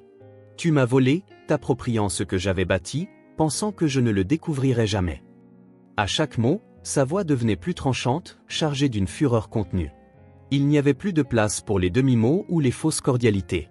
Steven rit doucement, croisa les bras et s'appuya en arrière sur sa chaise, comme si l'accusation n'était qu'une lubie passagère. « Voler ? C'est un terme très fort, frère. Je n'ai fait que ce qui était nécessaire pour maintenir tout à flot. Tu as disparu, le monde ne s'est pas arrêté parce que tu étais alité dans un lit d'hôpital. Quelqu'un devait prendre les rênes de la société, prendre des décisions, veiller à ce que l'entreprise ne s'effondre pas. C'est ce que j'ai fait, et tu sais quoi ? J'ai fait un travail excellent. » Il haussa les sourcils, défiant, « Tu devrais me remercier, pas m'accuser. » Richard sentit ses poings se serrer involontairement. L'audace de Steven de se présenter comme la victime, d'agir comme s'il avait été forcé de prendre le contrôle, ne fit qu'accroître sa colère. Il prit une profonde inspiration, essayant de contrôler l'envie d'agir sans réfléchir. « Tu m'as menti, tu m'as trahi, tu n'as pas pris le contrôle par nécessité, tu as tout planifié, tu as attendu le bon moment pour m'écarter du jeu et t'approprier, effacer tout. Tu n'as pas seulement pris le contrôle de l'entreprise, tu as essayé de m'effacer complètement. À chaque phrase, la tension entre les deux frères s'intensifiait, comme si l'air autour d'eux allait exploser. Cependant, Steven se contenta de hausser les épaules, comme si la discussion était sans importance, son ton débordait de sarcasme. « Et qu'est-ce que tu vas faire à ce sujet ?» Il savait qu'il avait l'avantage. Richard était encore en convalescence, n'ayant pas accès immédiatement à toutes les informations. Steven pariait que son frère n'aurait pas le temps de tout inverser avant qu'il ne soit trop tard. Avant que Richard ne puisse répondre, son téléphone portable vibra dans sa poche. Il cligna des yeux, surpris, et sortit l'appareil, le cœur battant à la vue d'un numéro inconnu. Le regard de Steven se rétrécit, attentif à la réaction de son frère. Richard répondit en silence, portant le téléphone à son oreille, sentant une étrange vigilance se répandre dans tout son corps. La voix à l'autre bout du fil était basse, presque un chuchotement précipité, comme si la personne regardait par-dessus son épaule en parlant. « Si tu veux récupérer ce qui te revient, tu dois agir vite. » Steven a déjà commencé à effacer ses traces, l'argent est en train d'être transféré à l'instant même. Si tu ne fais rien d'ici demain matin, il ne te restera plus rien. Steven, avec une expression détendue et son habituel sourire arrogant, fit un pas en avant, s'appuyant sur la table avec un calme fin. « On dirait que tu as reçu des nouvelles importantes. »« Un problème, mon frère ? Tu es pâle. » Sa voix semblait décontractée, mais quelque chose dans ce ton, chargé de provocation, trahissait ses intentions. Steven savait que Richard était acculé, il savait que le temps jouait en sa faveur. Richard croisa les bras, tentant de garder le contrôle. Son esprit travaillait à vive allure, analysant les possibilités, cherchant une échappatoire. « Je sais exactement ce que tu as fait, Steven. Je sais que tu as détourné de l'argent, que tu as manipulé les contrats, je sais que tu essaies d'effacer mon nom de ce qui me revient de droit. » Il se pencha légèrement en avant, sans lui quitter des yeux, « Mais si tu penses que je vais accepter cela calmement, tu te trompes lourdement. » Le sourire de Steven s'élargit, comme s'il était amusé. Il fit tourner le stylo doré entre ses doigts, feignant l'indifférence, et dit « Et qu'est-ce que tu comptes faire exactement, Richard ? Tu as à peine accès à tes propres comptes. À qui penses-tu que tu vas parler après 5 ans d'absence ? Tu es toujours faible, confus. Moi, en revanche, j'ai été aux commandes tout le temps. » Il posa ses coudes sur la table et entrelaça ses doigts. « Accepte la réalité, tu as déjà perdu. » Richard sentit la colère brûler en lui, il avait envie de se jeter en avant, d'effacer ce sourire arrogant du visage de son frère, de faire quelque chose qui prouverait qu'il n'était pas aussi fragile que Steven le croyait, mais il savait que ce n'était pas le moment d'être impulsif. Il devait être stratégique, agir intelligemment, car Steven avait déjà une longueur d'avance. Il prit une profonde inspiration, gardant un ton maîtrisé. « Ne sous-estime pas ma capacité à me relever, Steven. Tu as peut-être pensé que j'allais rester dans le coma pour toujours, mais maintenant je suis là et je vais me battre pour tout ce qui m'appartient. » Richard ne dit rien de plus, fit un pas en arrière et quitta le bureau, sentant le poids de cette bataille sur le point de commencer. Il savait que ce ne serait pas facile, mais il savait aussi qu'il ne pouvait pas hésiter, il devait agir, et agir maintenant. Le lendemain matin, Richard se réveilla tôt à la mention, sentant son corps tendu et son esprit agité. La conversation avec Steven la veille résonnait encore dans sa tête, et l'urgence de l'appel anonyme le tourmentait. Il s'assit au bord du lit, se frottant le visage, sentant l'épuisement envahir ses muscles. Il n'y avait plus de temps à perdre. Il devait découvrir exactement ce que son frère avait fait avec son entreprise, ses finances et son héritage. Il se leva et se rendit à son bureau, alluma son ordinateur et accéda au système bancaire. Son cœur battait la chamade en essayant d'entrer dans ses comptes. L'écran clignota avec un avertissement en lettres rouges, accès refusé, compte bloqué. Il serra la mâchoire, sentant une vague de frustration se répandre en lui. Il essaya à nouveau, tapant soigneusement ses données, mais le même avertissement apparut. Ses soupçons étaient fondés, Steven n'avait pas seulement pris le contrôle, il s'assurait désormais qu'il ne pourrait rien inverser. Chaque seconde qui passait détournait davantage de fonds, modifiait plus de contrats, et il perdait encore plus de pouvoir. Il serra les poings, sentant la fureur grandir en lui. « J'aurais dû agir plus tôt, maintenant j'ai une longueur de retard. » Pendant ce temps, à l'hôpital central, Grace entra dans la chambre de Nathan pour vérifier sa convalescence. Le garçon était encore faible, mais l'opération avait été un succès. Son petit corps paraissait si fragile sous les couvertures que Grace ressentit une douleur au cœur. Elle regarda sur le côté et vit Maddie, assise dans le fauteuil à côté du lit, tenant la main de son frère avec une telle force que ses jointures en devenaient blanches. La fille n'avait pas dormi. Grace le savait, car chaque fois qu'elle passait devant la chambre, Maddie se trouvait exactement au même endroit, immobile, sans parler, sans montrer de fatigue, simplement en regardant Nathan, comme si elle craignait que, si elle le détournait des yeux ne serait-ce qu'une seconde, il disparaîtrait. Grace se pencha à côté d'elle, parlant de la voix la plus douce possible. « Tu dois te reposer un peu, Maddie. Nathan a besoin de toi en pleine forme. » Maddie ne détacha pas son regard de son frère, et, d'une voix basse, presque en chuchotant, elle répondit « Si je m'endors et qu'il a besoin de moi, qui sera là ?» Grace sentit une boule dans sa gorge. Maddie n'était qu'une enfant, mais elle portait déjà un fardeau sur ses épaules qu'aucun adulte ne devrait supporter. Avant qu'elle ne puisse dire quoi que ce soit, un employé de l'hôpital entra dans la chambre et remit une enveloppe scellée à l'administration. C'était un document officiel, et Grace sentit un malaise grandir dans sa poitrine en voyant l'homme feuilleter les pages, le visage fermé, dans le bureau administratif de l'hôpital. Richard arriva en toute hâte, demandant à parler à la personne responsable des factures médicales. L'administrateur, un homme à l'expression tendue, le regarda avec un certain malaise avant de poser une enveloppe sur la table. « Monsieur Weber, je suis désolé de vous informer que vos factures d'hôpital ont été bloquées. Toutes les dépenses payées par vos fonds personnels ont été gelées par ordre de Steven Weber. » Richard sentit un frisson lui parcourir le dos. Il prit l'enveloppe et feuilleta rapidement les papiers, voyant les chiffres et les notes qui confirmaient le pire. Il avait non seulement perdu le contrôle de ses finances, mais maintenant les vies de Nathan et de Maddie étaient directement menacées. Sans argent, l'hôpital pourrait arrêter le traitement de Nathan à tout moment. Son cœur battait la chamade en réalisant que Steven jouait sale. Il quitta le bureau, furieux, sentant la rage pulser en chaque fibre de son être. Il déambula dans le couloir à grands pas, sans savoir exactement où il allait, mais soudain quelque chose attira son attention. De l'autre côté de la rue, deux hommes cessèrent de parler dès son apparition.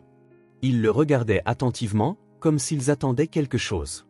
L'un d'eux glissa sa main dans sa poche, faisant semblant de tripoter son téléphone, mais ses yeux restèrent fixés sur lui. Richard sentit un frisson lui parcourir le cou. Quelque chose n'allait pas, très pas.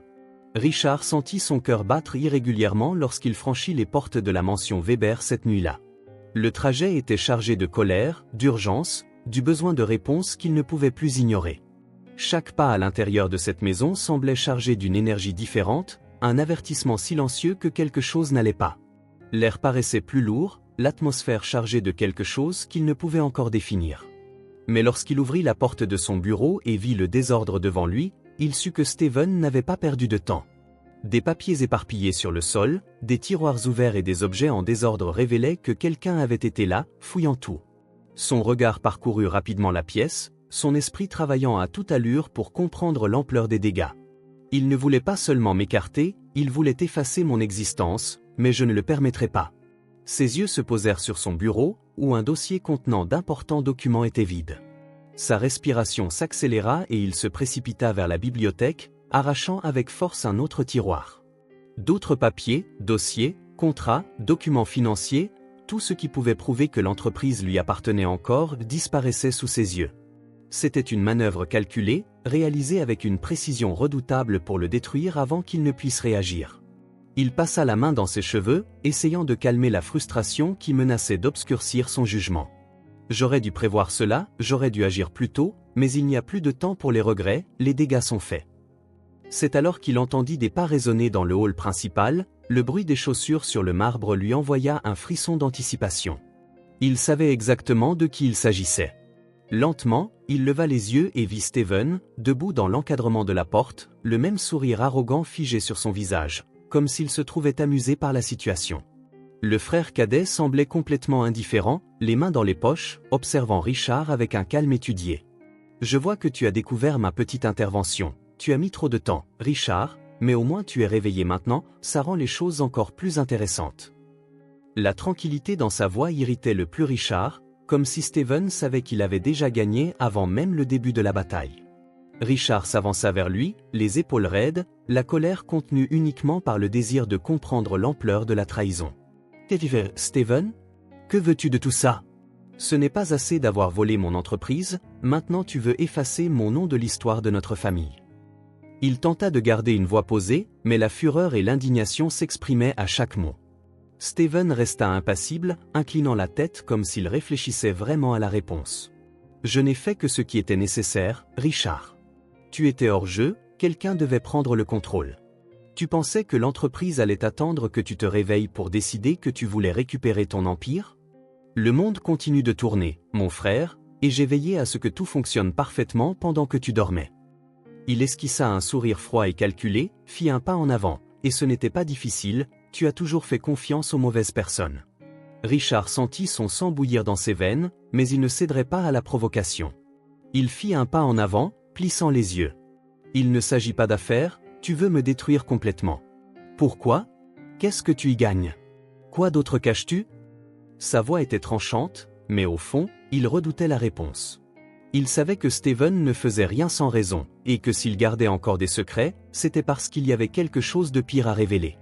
Steven laissa échapper un rire bas, comme s'il savourait l'instant, puis fit un autre pas dans le bureau, faisant glisser ses doigts le long d'un des livres sur l'étagère, sans hâte, comme s'il avait un contrôle absolu sur la situation.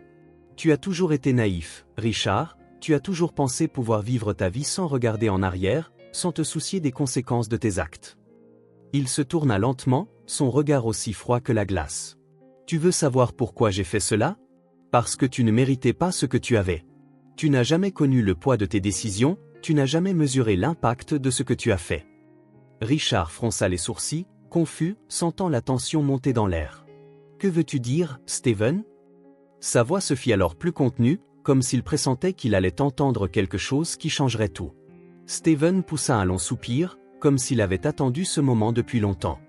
Il croisa les bras, étudiant le visage de son frère avant de finalement déclarer ce qu'il avait gardé secret pendant des années. Te souviens-tu de la démolition de ce bâtiment, il y a 5 ans? Bien sûr que tu t'en souviens, tu as signé les papiers, donné l'ordre sans y penser, c'était juste un autre jour de travail pour toi. Il marqua une pause en observant l'expression de Richard se durcir. Mais tu ne t'es jamais demandé ce qu'il était advenu des personnes qui s'y trouvaient, n'est-ce pas? Tu n'as jamais enquêté sur qui elles étaient, tu n'as jamais pris la peine de savoir ce qui leur était arrivé par la suite. Richard sentit une oppression dans sa poitrine, comme si un poids invisible s'installait en lui.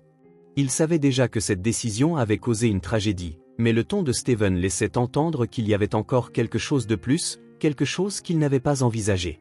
« De quoi parles-tu » demanda-t-il, la voix plus basse qu'il ne l'avait prévu, chargée d'une angoisse qu'il ne pouvait dissimuler. Steven esquissa un sourire en coin avant de dire, sans préambule. « Rebecca, la jeune femme qui est morte dans cet incendie, c'était ta fille. » Le monde autour de Richard sembla s'arrêter, le bureau devint flou, les mots de Steven résonnant dans son esprit comme le tonnerre. Il cligna des yeux, essayant de comprendre ce qu'il venait d'entendre, mais son cerveau refusait d'y croire. « Non, ça ne peut pas être. » Sa voix sortit tremblante, presque en chuchotement. Il sentit ses jambes fléchir un instant, ouvrit la bouche pour parler, mais aucun mot ne sortit, l'impact de la révélation était trop fort pour lui. Steven continua de le regarder, satisfait du choc imprimé sur son visage. « Mais c'est vrai, Richard. Je savais, j'ai toujours su, mais je préférais te le faire découvrir de cette manière, au bon moment.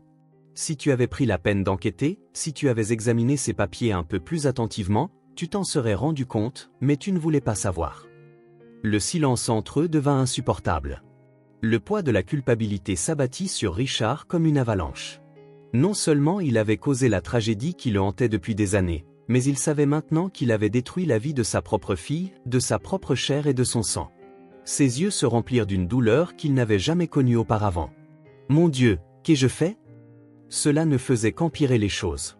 Il n'avait plus besoin d'entendre quoi que ce soit d'autre, son erreur était bien plus grande qu'il ne l'avait imaginé. Il avait détruit la vie de sa propre fille parce qu'il avait fait confiance au mauvais homme. Un nouveau message arriva. Richard sentit le poids de la nuit précédente peser sur ses épaules comme un fardeau insupportable. Chaque mot prononcé par Steven résonnait en lui, rappel cruel de son échec irréparable. Il passa les heures tardives éveillé, assis au bord du lit, les yeux fixés sur un point quelconque dans l'obscurité, essayant de comprendre comment il avait pu être si aveugle. Maintenant, la lumière du jour envahit la pièce sans prévenir, mais il resta plongé dans la confusion de ses pensées. Rebecca était sa fille, Maddie et Nathan ses petits-enfants, et il les avait condamnés à la misère sans même s'en rendre compte.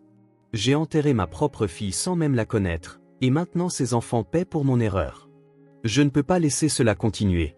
Mais avant de sombrer encore plus dans la culpabilité, il savait qu'il devait agir. Il ne suffisait pas de se lamenter, il devait découvrir ce qui était arrivé à ses enfants, comprendre comment Maddie avait survécu et pourquoi elle s'était retrouvée dans la rue. Ce n'est qu'alors qu'il pourrait réparer son erreur. À l'hôpital, Grace examinait Nathan avec une attention soutenue, analysant ses progrès avec la patience de quelqu'un qui se soucie vraiment. Le garçon dormait profondément, sa poitrine se soulevant et s'abaissant de manière rythmée, toujours faible mais stable.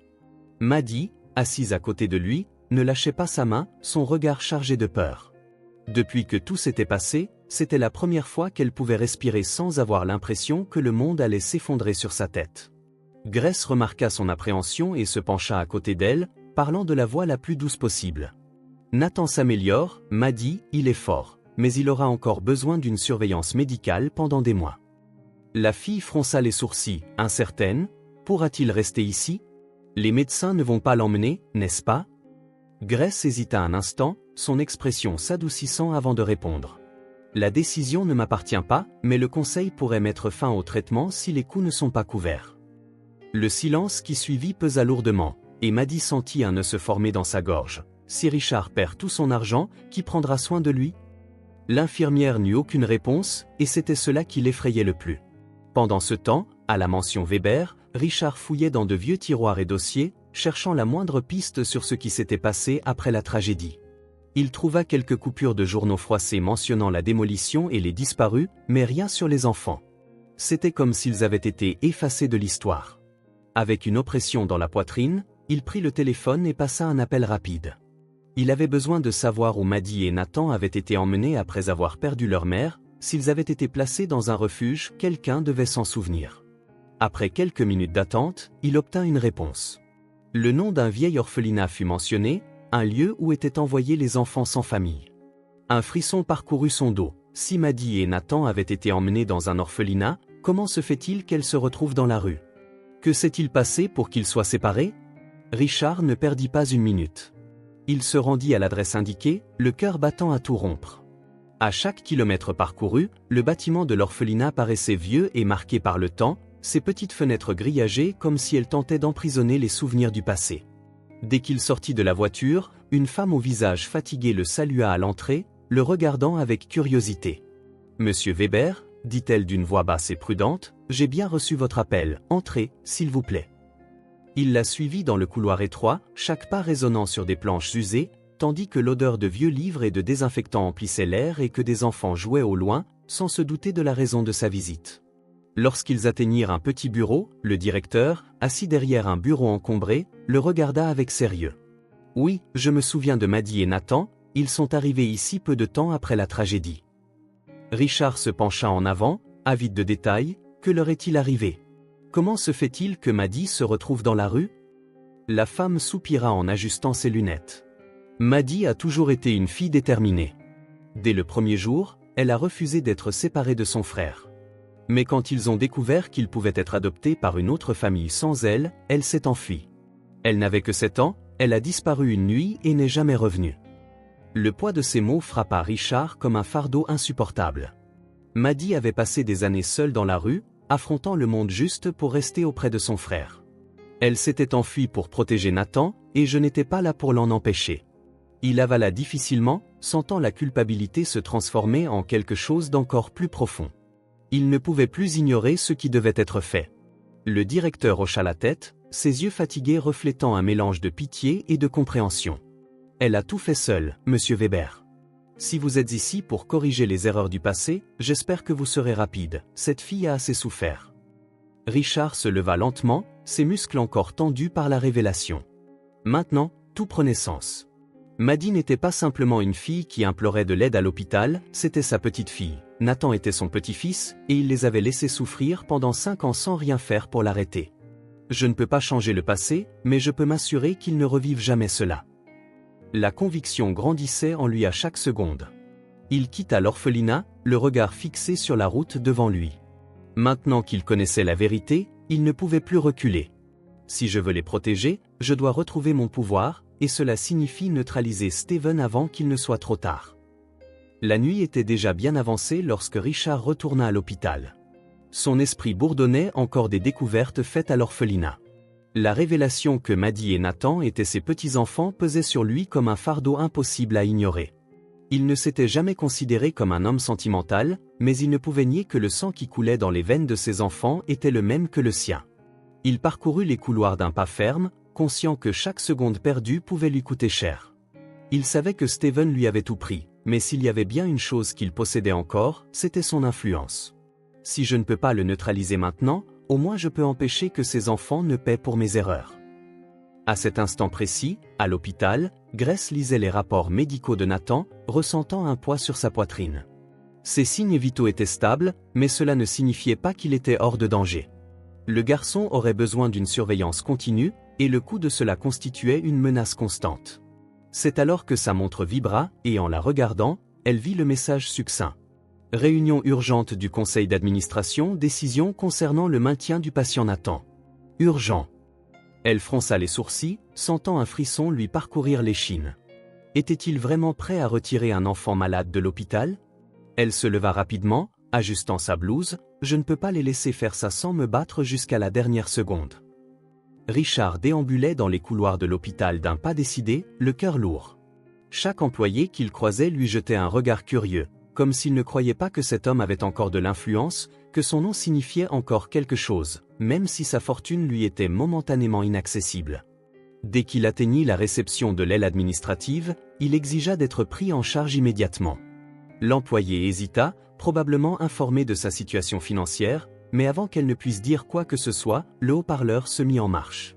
Une voix claire et ferme annonça. « Infirmière Grace, vous êtes demandée dans la chambre de Richard Weber. Veuillez vous rendre sur place immédiatement. » Grace terminait de consulter les dossiers médicaux lorsqu'elle entendit l'annonce. Son corps se raidit un instant avant qu'elle ne lève les yeux. Quelques infirmières autour l'avaient également entendu, mais personne ne dit rien. Le fait que son nom fût appelé ainsi signifiait une seule chose, quelque chose d'important se passait.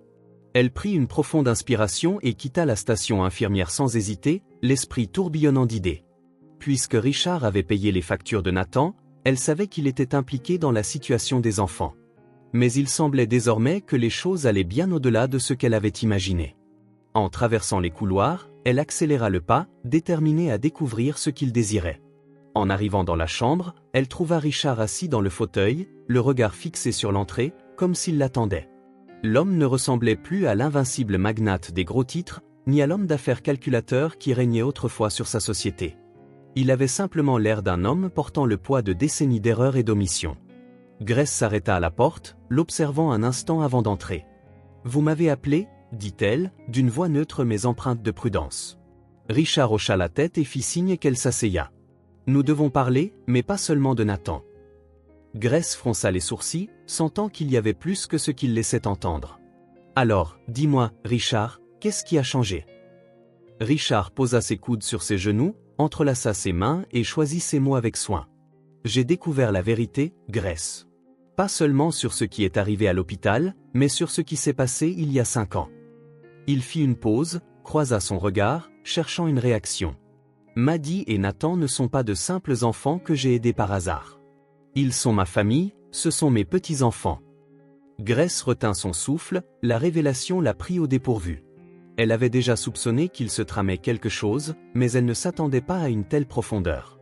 Ses yeux scrutèrent le visage de Richard, à la recherche de la moindre trace de mensonge, mais elle ne vit qu'un homme accablé par une vérité inévitable. « Et qu'entends-tu faire de ces informations ?» demanda-t-elle d'une voix basse mais ferme. Richard passa la main sur son visage, sentant le poids de la décision qui s'imposait à lui. « Ce que j'aurais dû faire dès le début, c'est les protéger. Mais maintenant, c'est plus difficile, car Steven contrôle tout, et je n'ai pas le pouvoir de changer cela immédiatement. » Grace observa la tension sur son visage et comprit qu'il était sincère, mais ce n'était pas encore suffisant. « Si tu veux les protéger, alors prouve-le. Nathan est toujours en danger d'être transféré, l'hôpital n'attendra pas que tu retrouves ta fortune. » Richard ferma les yeux un bref instant, conscient que le temps était son ennemi le plus redoutable. « Je sais, et c'est pourquoi j'ai besoin que Maddie vienne ici. » Grace fronça les sourcils. « Pourquoi ?» Richard leva les yeux. « Parce que j'ai besoin de lui parler, et parce que j'ai besoin qu'elle sache qu'elle a quelqu'un qui se bat pour elle et pour son frère. » Grace examina l'homme devant elle, tentant de discerner ses véritables intentions. Elle savait que Maddie était réticente et ne faisait pas facilement confiance, mais au fond, la jeune fille voulait croire qu'elle pouvait compter sur quelqu'un. D'un hochement de tête, elle se leva. « J'irai avec toi. » Et ensemble, elles se dirigèrent vers la chambre. Dès qu'elle franchit le seuil, Maddie sentit l'air se charger d'une lourdeur oppressante. La pièce était grande, mais l'éclairage tamisé et le silence rendaient l'atmosphère encore plus intimidante. Richard était assis dans le fauteuil, le regard fixé sur elle, comme s'il l'attendait. Il ne ressemblait ni à l'homme froid des gros titres, ni à l'homme d'affaires impitoyable qui régnait jadis sur sa société. Il avait l'air simplement d'un homme portant le fardeau d'un profond regret, un poids qui ne pouvait être effacé. Grace resta en retrait un instant, observant prudemment. Le silence régna quelques instants avant que Richard ne parle. « Asseyez-vous, nous avons beaucoup à discuter. » La jeune fille hésita, mais ne se déroba pas. Elle s'approcha de la chaise en face de lui et s'assit, le dos droit, le cœur battant, sans laisser transparaître la moindre peur. « Vous vouliez me voir ?» Sa voix était ferme, mais portait la tension de quelqu'un qui avait passé trop de temps à survivre sans faire confiance à personne. Richard l'observa quelques instants avant de répondre « Oui, parce que maintenant je connais la vérité, je sais qui tu es vraiment. » Maddie garda son expression impassible, mais dans son esprit, tout fonctionnait à plein régime. Avait-il découvert quelque chose? Qu'est-ce que cela voulait dire? Était-il là pour les aider ou pour les repousser encore plus loin? Son regard se tourna un instant vers Grace, comme s'il cherchait une sorte d'assurance. Mais avant qu'elle ne puisse dire quoi que ce soit, Richard poursuivit, « Je sais que tu n'as aucune raison de me faire confiance, je sais que j'ai eu tort, mais je veux réparer cela, et je ne parle pas seulement de Nathan, je parle de toi. » Grace sentit l'intensité de la conversation et décida d'intervenir. « Quoi que tu aies découvert, Richard, cela ne peut pas changer le passé, mais tu peux décider de ce que tu feras à partir de maintenant. » Il acquiesça, sentant la vérité dans les paroles de l'infirmière, « C'est pour cela que j'ai demandé à la voir. Je ne veux pas que ces enfants passent un jour de plus sans savoir qu'ils ont quelqu'un de leur côté. » Maddie serra les mains, ressentant en elle l'incertitude et la colère se mêler. Les mots ne signifient rien. Je veux savoir ce que tu as vraiment l'intention de faire. Richard prit une profonde inspiration. Alors, je vais te montrer, mais pour cela, j'ai besoin que tu me fasses confiance, ne serait-ce qu'un instant. Richard prit une autre profonde inspiration, essayant de trouver les bons mots. Maddie le regarda avec attente, ses yeux fixés sur lui comme s'ils essayaient de déchiffrer son expression avant même qu'il ne parle. Grace observait tout en silence, attentive à la tension qui planait dans la pièce. La vérité était là, coincée dans la gorge de Richard, mais elle allait sortir à cet instant. Il savait qu'il avait longtemps vécu dans l'aveuglement, ignorant les traces du passé, mais désormais, il ne pouvait plus tarder. « Maddie, j'ai besoin de te dire quelque chose de très important, quelque chose qui va tout changer dans ce que tu penses de moi, de Nathan, de ta vie. » Mais avant qu'il ne puisse terminer sa phrase, un son retentit dans l'hôpital, le système de haut-parleurs se mit en marche et une voix ferme annonça. « Attention, toutes les infirmières du service pédiatrique, y compris l'infirmière Grace, veuillez vous rendre immédiatement à la chambre 207. Le transfert du patient Nathan a été autorisé et sera effectué dans les prochaines minutes. » Le silence s'installa dans la pièce pendant quelques secondes. Le corps de Maddie se tendit immédiatement et son expression d'attente se transforma en panique. Ses yeux se tournèrent directement vers Grace, comme pour chercher la confirmation qu'il s'agissait d'une erreur. Cependant, Grace était déjà debout, complètement hébétée. « Non, ce n'est pas possible, maintenant. » murmura-t-elle, puis regarda Richard, « Ils vont le prendre. » Maddie n'attendit pas d'autres explications, elle se précipita hors de la pièce, suivie de près par Grace et Richard. Les trois se hâtèrent à travers les couloirs de l'hôpital, ignorant les regards du personnel et des patients qui observaient la scène. Le cœur de Richard battait la chamade, il savait qu'il avait raté l'occasion parfaite de dire la vérité à Maddie au moment opportun. Maintenant, sa plus grande peur devenait réalité, perdre encore du temps, perdre une autre chance de les protéger. « Si j'avais dû parler avant, je n'aurais pas attendu aussi longtemps, » pensa-t-il, sentant la frustration monter en lui. Mais il n'y avait pas de temps pour les regrets, il devait arrêter ce transfert. Lorsqu'ils arrivèrent dans la chambre de Nathan, la scène qui se déroulait fut comme un coup de poing dans l'estomac de Maddie. Deux infirmières installaient déjà le garçon sur la civière en vue de son transfert, tandis qu'un médecin signait les derniers documents. Le petit était pâle, sa respiration faible, semblant confus face à toute cette agitation. Maddie se précipita vers lui, lui saisissant la main fermement. « Vous ne pouvez pas l'emmener, il a encore besoin de soins. » Son cri résonna dans la pièce, et Grace se précipita vers les médecins pour tenter d'argumenter. « Cela ne peut pas être juste, il existe des exceptions pour des cas comme celui-ci, j'ai demandé plus de temps. » Mais le médecin secoua simplement la tête, la décision a déjà été prise. Il sera transféré à l'unité publique dès maintenant. Richard sentit sa poitrine se serrer, sa gorge se dessécher. Il vit l'agonie de Maddie, l'impuissance de Grace, et le garçon frêle traité comme un problème à éliminer. Il était là, mais restait invisible, sans autorité, sans pouvoir, incapable de trouver les mots pour intervenir. « Je ne peux pas laisser cela se produire », pensa-t-il, sentant la colère monter en lui. Mais avant qu'il ne puisse réagir, une nouvelle voix interrompit la scène. « Qu'est-ce qui se passe ici ?» Steven entra dans la pièce, sa voix chargée d'une fausse indignation. Il regarda directement Richard et sourit, presque avec dérision. « Tu te rabaisses vraiment à ce niveau, frère, en te mêlant d'affaires qui ne te concernent pas. Tu n'as plus d'autorité ici. » Richard serra les poings. L'arrogance de Steven le mit en colère. Maddie se tourna vers Steven, sa voix chargée de fureur. « Il a de l'autorité, c'est lui qui a payé pour le traitement de Nathan. » Mais Steven se contenta de rire en croisant les bras. « Et alors ? Cela ne veut rien dire. Il est ruiné, sans influence, et l'hôpital suit des règles. Maddie et les enfants sans tuteurs légaux n'ont aucun privilège. Et même s'ils en avaient, crois-tu vraiment que Richard s'en soucie ? Qu'il ferait cela sans arrière-pensée ?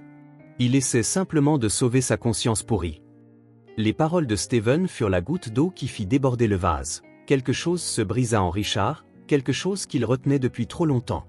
Il regarda autour de lui, les médecins, les infirmières, le personnel, tous attentifs à ce qui se passait. Il prit une profonde inspiration, sentit tout ce poids en lui, sans plus réfléchir, déclara à haute voix. « Arrêtez ce transfert, ce garçon est mon fils. » La pièce plongea dans un silence absolu.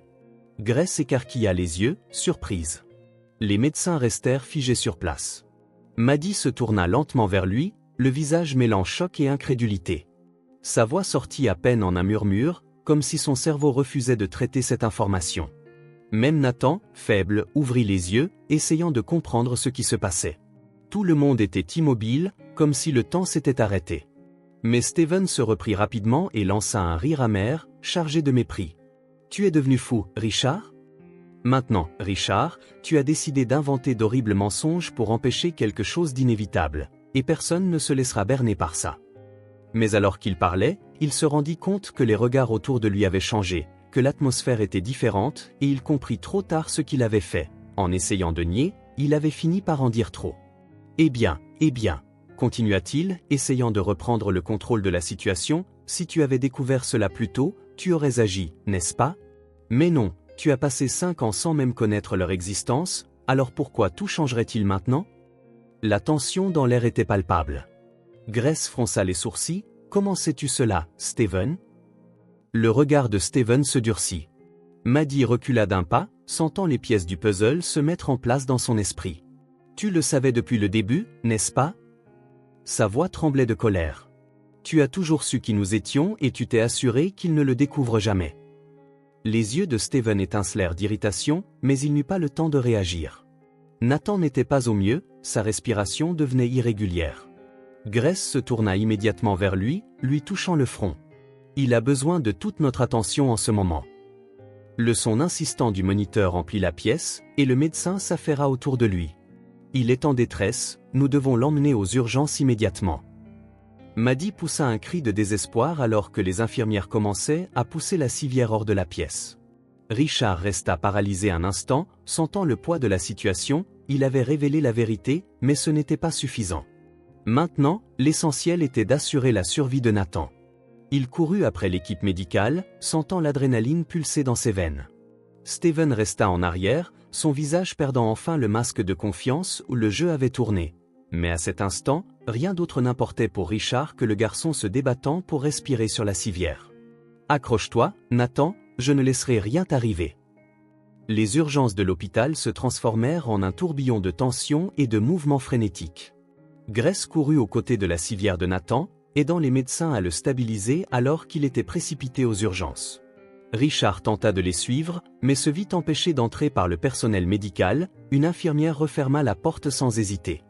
À quelques pas, Maddie regardait tout cela, les yeux écarquillés, le visage pâle de choc et de peur. Le petit garçon était dans un état bien pire que ce que quiconque avait imaginé.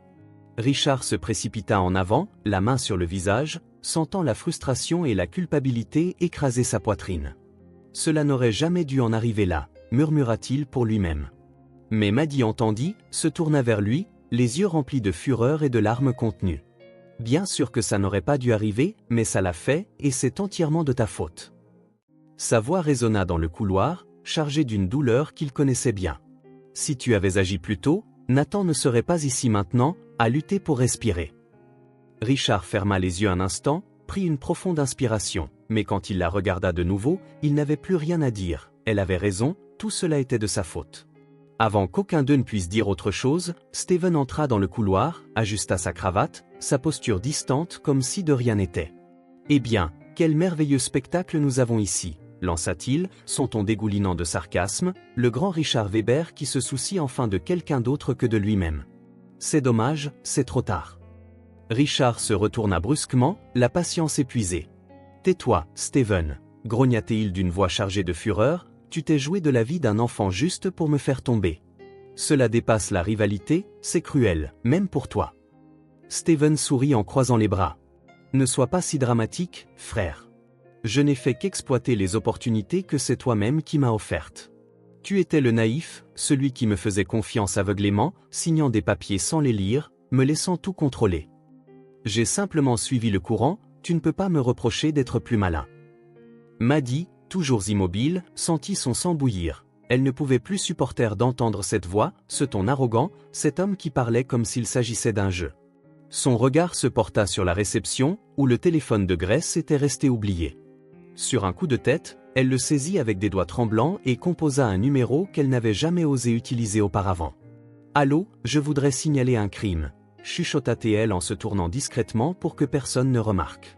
Pendant ce temps, Richard fit un pas en avant, les yeux fixés sur Steven. « Tu savais pour l'existence de Maddy et de Nathan depuis tout ce temps, tu me l'as caché, tu t'es assuré que je ne le découvre jamais, tu as détruit des vies, Steven, et je te jure que tu vas payer pour ça. » Steven rit, mais un léger tremblement se fit entendre dans sa voix. « Allons, Richard, penses-tu vraiment pouvoir m'arrêter? Qu'est-ce que tu vas faire, appeler la police? Pour qui penses-tu avoir plus d'influence ici, toi qui as tout perdu ou moi qui contrôle ton empire ?» Richard ne répondit pas, mais il n'en avait pas besoin. Quelques secondes plus tard, le son des sirènes brisa le silence de l'hôpital. « Nous allons enquêter davantage, mais les documents trouvés et les transactions suspectes associées à ton nom suffisent pour obtenir un mandat d'arrêt, » expliqua l'officier en l'emmenant. Steven essaya de résister, mais il n'y avait rien à faire. « C'est une erreur, cet hôpital, cette entreprise, tout cela m'appartient encore. Je ne suis pas n'importe qui, je suis Steven Weber. » Mais sa voix s'éteignit progressivement alors que les officiers l'emmenaient. Richard le regarda s'éloigner, ressentant une satisfaction amère. Enfin, son frère allait faire face aux conséquences. Mais lorsqu'il se tourna vers Maddy, son expression s'effondra. La jeune fille était toujours là, mais ses yeux étaient fixés sur le sol. Elle ne le regardait pas, ne disait rien, se serrait les bras autour d'elle et détournait le regard. La douleur qu'il ressentait à cet instant était différente de tout autre. Il avait essayé de l'appeler, mais sa voix s'éteignit avant qu'il ne puisse terminer sa phrase. Elle ne voulait pas l'entendre, ne voulait pas le voir, elle ne lui pardonnerait jamais, et au fond, il savait qu'il ne le méritait pas. La porte des urgences s'ouvrit et Grace en sortit avec un soupir de soulagement. « Il est stabilisé », annonça-t-elle en essuyant la sueur de son front. « Le transfert ne peut plus avoir lieu maintenant, Nathan doit être maintenu en observation pour une durée indéterminée. » Maddy ferma les yeux et poussa un soupir tremblant. « Merci », murmura-t-elle, mais sa voix était lointaine. Elle se tourna pour aller voir son frère sans même jeter un coup d'œil à Richard, qui resta là, la regardant partir, comme s'il venait de tout perdre. Des heures plus tard, Richard rentra chez lui. Le manoir était silencieux, aussi vide qu'il se sentait. Il se jeta sur le canapé, les yeux fixés sur le plafond, tandis que son esprit rejouait chaque instant de cette journée. Il avait réussi à neutraliser Steven, il avait sauvé Nathan, mais au final, que lui restait-il? Sa famille avait toujours été là, et il les avait abandonnés sans le savoir. Maintenant qu'il les avait enfin retrouvés, il ne voulait plus rien avoir à faire avec lui. Il passa ses mains sur son visage, épuisé. Le temps s'écoulait lentement, le silence pesant sur lui. Il ne savait pas depuis combien de temps il était resté allongé, mais soudain, un bruit le tira de sa torpeur, la sonnette retentit. Il resta immobile un instant, le cœur battant à tout rompre pour aucune raison apparente. Qui cela peut-il être à une heure pareille? Il se leva lentement, sentant ses muscles lourds, et se dirigea vers la porte. Sa main hésita un instant sur la poignée, puis enfin, il l'ouvrit. Elle souleva les sacs et esquissa un sourire fatigué. « J'ai apporté de la nourriture, je me suis dit que tu n'aurais pas pris le temps de manger. » Richard hésita un moment, puis s'écarta pour la laisser entrer. Le manoir était sombre, excepté une faible lumière dans le salon, où il avait passé les dernières heures, affalé sur le canapé, broyant chaque détail du chaos survenu à l'hôpital. Grace se dirigea vers la table à manger, sortit les contenants des sacs et les ouvrit, répandant l'arôme d'un repas chaud dans tout l'espace. « Ne me regarde pas comme ça, dit-elle en remarquant le regard surpris de Richard, tu as l'air d'un homme qui n'a pas bien mangé depuis des jours. » Richard poussa un long soupir et s'assit dans la chaise en face d'elle. « Peut-être que je ne l'ai vraiment pas fait. » Il prit l'un des contenants et l'ouvrit, ressentant la chaleur du repas en contraste avec le froid qui semblait s'être installé en lui. Grace s'assit en face de lui, remuant la nourriture dans son assiette, avant de le regarder avec un air plus sérieux. « Je sais qu'aujourd'hui a été une journée difficile, mais j'avais besoin de voir comment tu allais. » Elle fit une pause, puis ajouta. « Et je pense aussi que tu as besoin de quelqu'un pour te rappeler que ta vie ne s'est pas arrêtée ici. » Richard laissa échapper un rire bas, sans humour. « Ma vie ne s'est pas arrêtée, Grace, mais tout ce que je pensais avoir a disparu. J'ai découvert que j'avais passé des années à construire quelque chose que Steven a détruit dans mon dos. J'ai découvert que j'avais une famille et que je n'avais rien fait pour elle. » Il laissa tomber ses couverts sur la table et se frotta le visage, épuisé. « Et au final, peut-être que je ne mérite même rien de tout cela. » Grace le regarda un moment, posant ses coudes sur la table. « Et quand as-tu réalisé que Steven empruntait une voie différente ?» Richard poussa un long soupir avant de répondre. « Quand notre père est mort, tout est allé si vite. Steven avait toujours été jaloux du fait que j'allais être l'héritier, mais il ne l'a jamais dit directement. Après la mort de notre père, il s'est impliqué davantage dans l'entreprise, il a progressivement gagné ma confiance jusqu'au jour. Sans que je m'en rende compte, il prenait des décisions par lui-même, et je l'ai laissé faire parce que je voulais croire qu'il était mon frère, que je pouvais lui faire confiance. » Grace hocha lentement la tête. « Et maintenant, il est en prison, » dit-elle sur un ton non pas de célébration, mais d'affirmation. « Tu as perdu l'entreprise, mais tu détiens la vérité. Ce n'est pas encore fini. » Elle prit une gorgée d'eau avant de continuer. « Richard, tu dois décider de ce que tu vas faire maintenant. Parce que cela te plaise ou non, Maddie et Nathan sont toujours là, et même s'ils ne veulent pas entendre parler de toi pour l'instant, cela ne signifie pas que ça durera toujours. » Richard laissa échapper un rire court et sans vie. « Tu penses vraiment qu'ils voudront avoir quelque chose à voir avec moi après tout ça? Maddie me déteste, et je ne peux pas lui en vouloir, je n'étais pas là quand elle avait le plus besoin de moi. » Il secoua la tête, frustré, elle ne voudra jamais rester avec moi. Grace le regarda un moment avant de poser ses couverts et de joindre ses mains sur la table. « Si c'est le cas, peut-être que je peux les aider autrement. » Richard fronça les sourcils, confus. « Comment ça ?» Elle prit une profonde inspiration, sachant que ce qu'elle allait dire le prendrait au dépourvu. « J'y ai beaucoup réfléchi depuis que j'ai rencontré Maddie et Nathan, et je veux les adopter. » Un silence absolu s'installa. Richard cligna des yeux plusieurs fois, essayant de comprendre ce qu'il venait d'entendre. Sa voix se fit plus basse que prévu. Grace soutint son regard. « Je veux les adopter. Ils ont besoin d'un foyer, de quelqu'un pour les aider à se sentir en sécurité à nouveau, et je peux être cette personne. » Elle observa Richard s'affaler dans sa chaise, se passant les mains sur le visage. « Je ne dis pas qu'il faut que tu sois absent de leur vie. Au contraire, si un jour ils sont prêts à t'accepter, tu pourras toujours être là. Mais pour l'instant, ils ont besoin de stabilité, et je peux leur offrir cela. » Richard resta silencieux un long moment, absorbant chaque mot. L'idée de ne pas être directement responsable de ses petits-enfants le faisait souffrir, mais il savait aussi que Grace avait raison. Maddie ne le pardonnerait jamais aussi rapidement, et la forcer à l'accepter ne ferait qu'empirer les choses. Il baissa la tête en expirant lentement. « Tu ferais vraiment cela pour eux ?» Grace hocha la tête. « Je le ferai, mais seulement si tu es d'accord. » Il la regarda, l'esprit encore embrouillé, mais au fond, il savait que cela pourrait être la meilleure solution. Il ne voulait pas perdre Maddie et Nathan pour toujours, mais il ne pouvait pas s'attendre à ce qu'ils l'acceptent du jour au lendemain. Si Grace pouvait leur offrir un foyer, c'était peut-être le meilleur compromis qu'ils puissent espérer. « Demain, je les verrai, j'essaierai de leur parler, » dit-il en s'éclaircissant la gorge, sentant le poids de ses mots.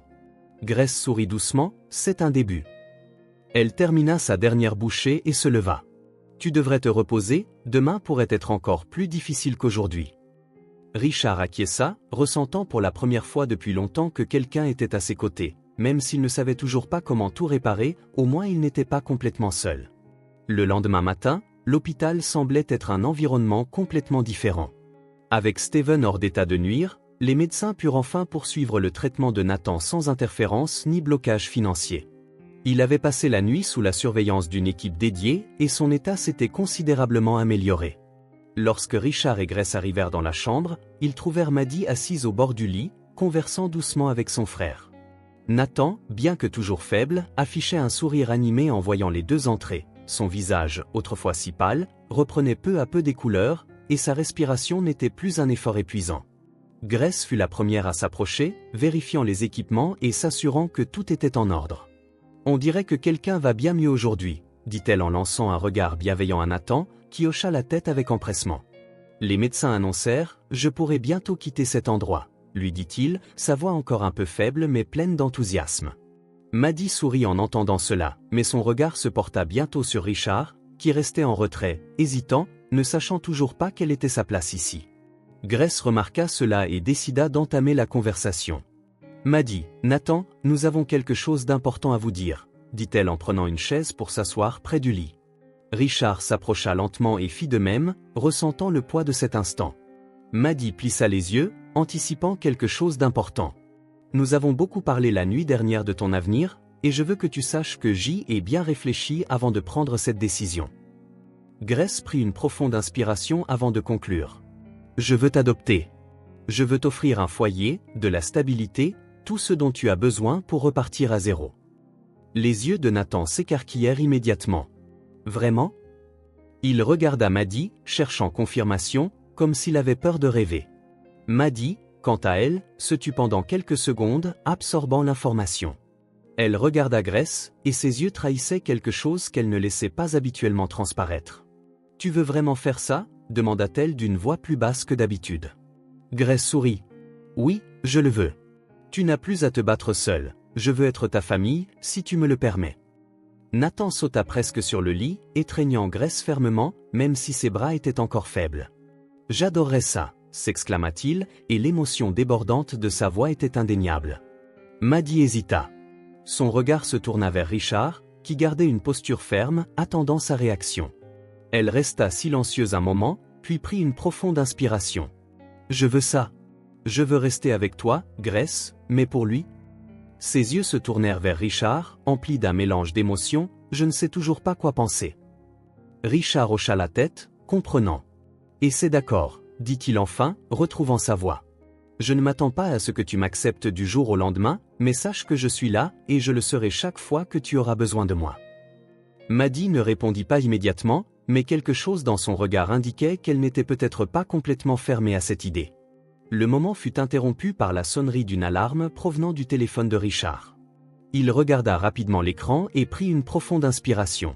« Je dois y aller, » dit-il en remettant l'appareil dans sa poche. « Je dois témoigner à propos de Steven au commissariat. » Grace hocha la tête, s'attendant déjà à ce que tout aille bien, et Nathan, curieux, demanda d'une voix empreinte d'innocence enfantine. « Qu'est-ce qui va lui arriver ?» Richard hésita une seconde avant de répondre. « Il va payer pour tout ce qu'il a fait, » dit-il, sans entrer dans les détails. « Et je dois m'assurer que cela se produise. » Des heures plus tard, Grace reçut un appel de Richard lui expliquant que son frère avait été officiellement inculpé. Le parquet n'avait eu aucune difficulté à l'accuser, dit-il, sa voix semblant épuisée mais soulagée. Fraude financière, détournement de fonds, obstruction à la justice et tentative d'homicide involontaire. Il n'a aucune chance d'en sortir de sitôt. Grace soupira à l'autre bout du fil. Donc, c'est fini. Richard resta silencieux un moment avant de répondre pour lui. Oui, mais pour moi, même avec mes comptes et ma banque, je pense qu'il me reste encore beaucoup à réparer dans les jours à venir. Le processus d'adoption commença officiellement. Grace et Maddie passèrent de longues heures à signer des papiers, à répondre aux questions, à s'assurer que tout était en ordre. Nathan, déjà rétabli, était le plus enthousiaste à cette idée, tandis que Maddie, bien que ravie, gardait une certaine réserve. Richard suivait tout de loin, aidant quand il le pouvait, sans insister, sachant qu'une seule erreur pouvait les éloigner davantage. 6 semaines plus tard, le processus fut enfin finalisé. Nathan fut sorti de l'hôpital. Ce jour-là, ils se dirigèrent tous vers la nouvelle maison de Gress. C'était une maison chaleureuse, différente du manoir Weber, mais emplie de quelque chose qu'il n'avait pas ressenti depuis longtemps, la chaleur humaine. Nathan courut à travers les pièces, explorant chaque recoin, tandis que Maddie, plus réservée, observait en silence avant de laisser échapper un petit sourire. « C'est agréable ici. » Doucement, Gress passa un bras autour de ses épaules. « C'est notre maison maintenant. » Richard resta un peu à l'écart, observant tout sans vouloir perturber ce moment. Il ne savait toujours pas quelle était sa place ici, mais il était prêt à essayer. Peu à peu, il trouva de petites façons de se rapprocher. Il appelait pour savoir comment Nathan s'adaptait à l'école, envoyait des livres à Maddie, de petites attentions, mais significatives. Gress remarqua ses efforts. Bien que Maddie fût encore prudente, elle n'écarta pas ses tentatives. Un jour, lorsque Richard apporta une boîte contenant des objets utiles pour la nouvelle maison, Nathan le serra dans ses bras sans prévenir. « Merci pour ton aide », dit le garçon, et Richard, surpris, rendit le geste avec précaution. Maddie observa la scène de loin, sans rien dire, mais Richard se rendit compte que, pour la première fois, elle ne détournait pas le regard. Peut-être, juste peut-être, y avait-il une voie pour lui et il suffisait d'être patient.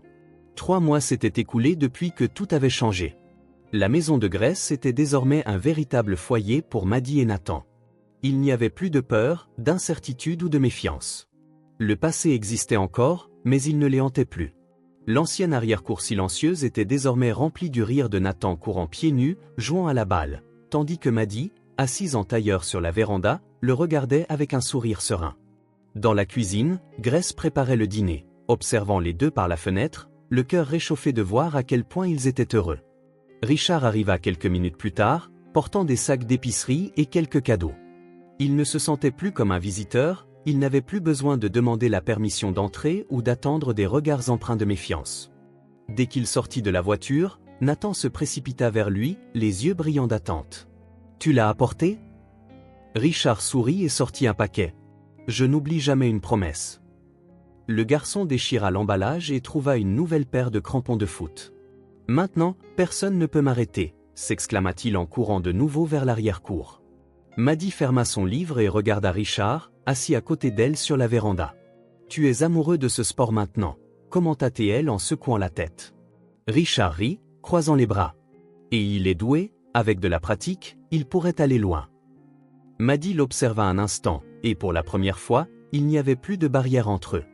Il faisait désormais partie de la famille. « Tu viens dîner ce soir, n'est-ce pas » demanda-t-elle, comme si c'était évident.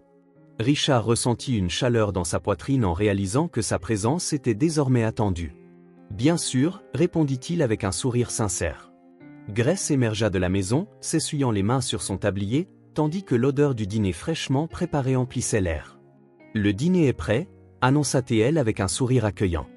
Nathan laissa tomber la balle et courut à l'intérieur, son énergie semblant inépuisable même après une journée de jeu. Maddie, esquissant un demi-sourire, ferma le livre qu'elle lisait et suivit son frère, replaçant ses cheveux derrière son oreille. Richard, quant à lui, resta immobile sur la véranda pendant un bref instant, hésitant. L'invitation était implicite, mais quelque chose en lui s'accrochait encore à la peur que sa présence ici ne soit que temporaire, que cette harmonie puisse être interrompue à tout moment. Gress remarqua son hésitation et secoua la tête, amusée, en croisant les bras avec un regard patient. « Tu sais, tu n'as pas besoin d'attendre une invitation, n'est-ce pas ?» Sa voix était douce, mais portait la fermeté de quelqu'un qui le connaissait assez bien pour comprendre ses peurs. Richard laissa échapper un rire bas, se passant la main dans les cheveux, avant de faire un pas en avant. Il prit une profonde inspiration et, pour la première fois, entra dans la maison sans hésitation, ressentant une chaleur accueillante. Alors qu'il franchissait le seuil, la table était mise, simple mais accueillante. Gress servait les assiettes avec l'aisance de quelqu'un qui faisait cela chaque nuit, tandis que Nathan parlait avec animation du match qu'il voulait regarder le week-end, gesticulant tellement qu'il avait failli renverser un verre. Maddie, quant à elle, commentait un livre qu'elle avait trouvé à l'école, son ton enthousiaste révélant combien ce petit détail était important pour elle. Richard se contentait d'observer un instant, absorbant chaque détail, chaque expression, chaque rire. Pendant des années, il avait tout ce que l'argent pouvait acheter, mais il n'avait jamais vécu quelque chose de pareil. C'était simple, mais c'était tout ce dont il n'avait jamais su qu'il avait besoin. Pendant le dîner, les conversations s'écoulaient légères et naturellement. Grace taquina Nathan à propos de sa manière agitée, et Maddie roulait des yeux chaque fois que son frère exagérait une histoire. Au début, Richard resta spectateur, mais s'impliqua progressivement, répondant aux questions de Nathan sur le football et proposant même quelques suggestions concernant le livre de Maddie. Peu à peu, il sentit les barrières entre eux se dissoudre, pas complètement, mais suffisamment pour rendre cette nuit spéciale. Après le dîner, Nathan bâilla largement en se frottant les yeux, essayant de lutter contre sa somnolence évidente. « Je pense qu'il en a trop fait avec la course aujourd'hui », commenta Grace en prenant le garçon dans ses bras avec un geste affectueux. « Laisse-toi aller, il est l'heure de dormir. » Nathan marmonna doucement, mais ne résista pas à poser sa tête sur son épaule. Maddie se leva également, ramassant les assiettes avec la même aisance que celle de quelqu'un qui faisait partie de cet environnement depuis longtemps. Richard resta immobile un moment, observant la scène et sentant qu'il pourrait être temps de partir. Il avait déjà reçu plus que ce à quoi il s'attendait, peut-être plus que ce qu'il méritait, mais avant qu'il ne puisse faire un pas vers la porte, Maddie le regarda de biais, toujours en tenant les assiettes, et demanda d'un ton étonnamment décontracté : « Tu restes pour le café demain ?» Richard sentit son cœur se serrer, et sa réponse vint presque automatiquement, sans qu'il ait besoin de réfléchir : « J'adorerais. » Maddie hocha la tête, et pour la première fois, il n'y avait aucune hésitation ni rancune dans son regard. Grace, qui observait tout, sourit tendrement avant de lui donner un léger coup de coude sur l'épaule : « Je pense que tu as enfin trouvé ta place. » Richard détourna le regard un moment, absorbant ces mots, sentant le poids qu'il portait. Il regarda autour de lui, voyant la maison, entendant les bruits de pas de Nathan et de Maddie monter à l'étage. Pour la première fois depuis longtemps, il se sentit entier, et à cet instant, il sut que tout allait bien.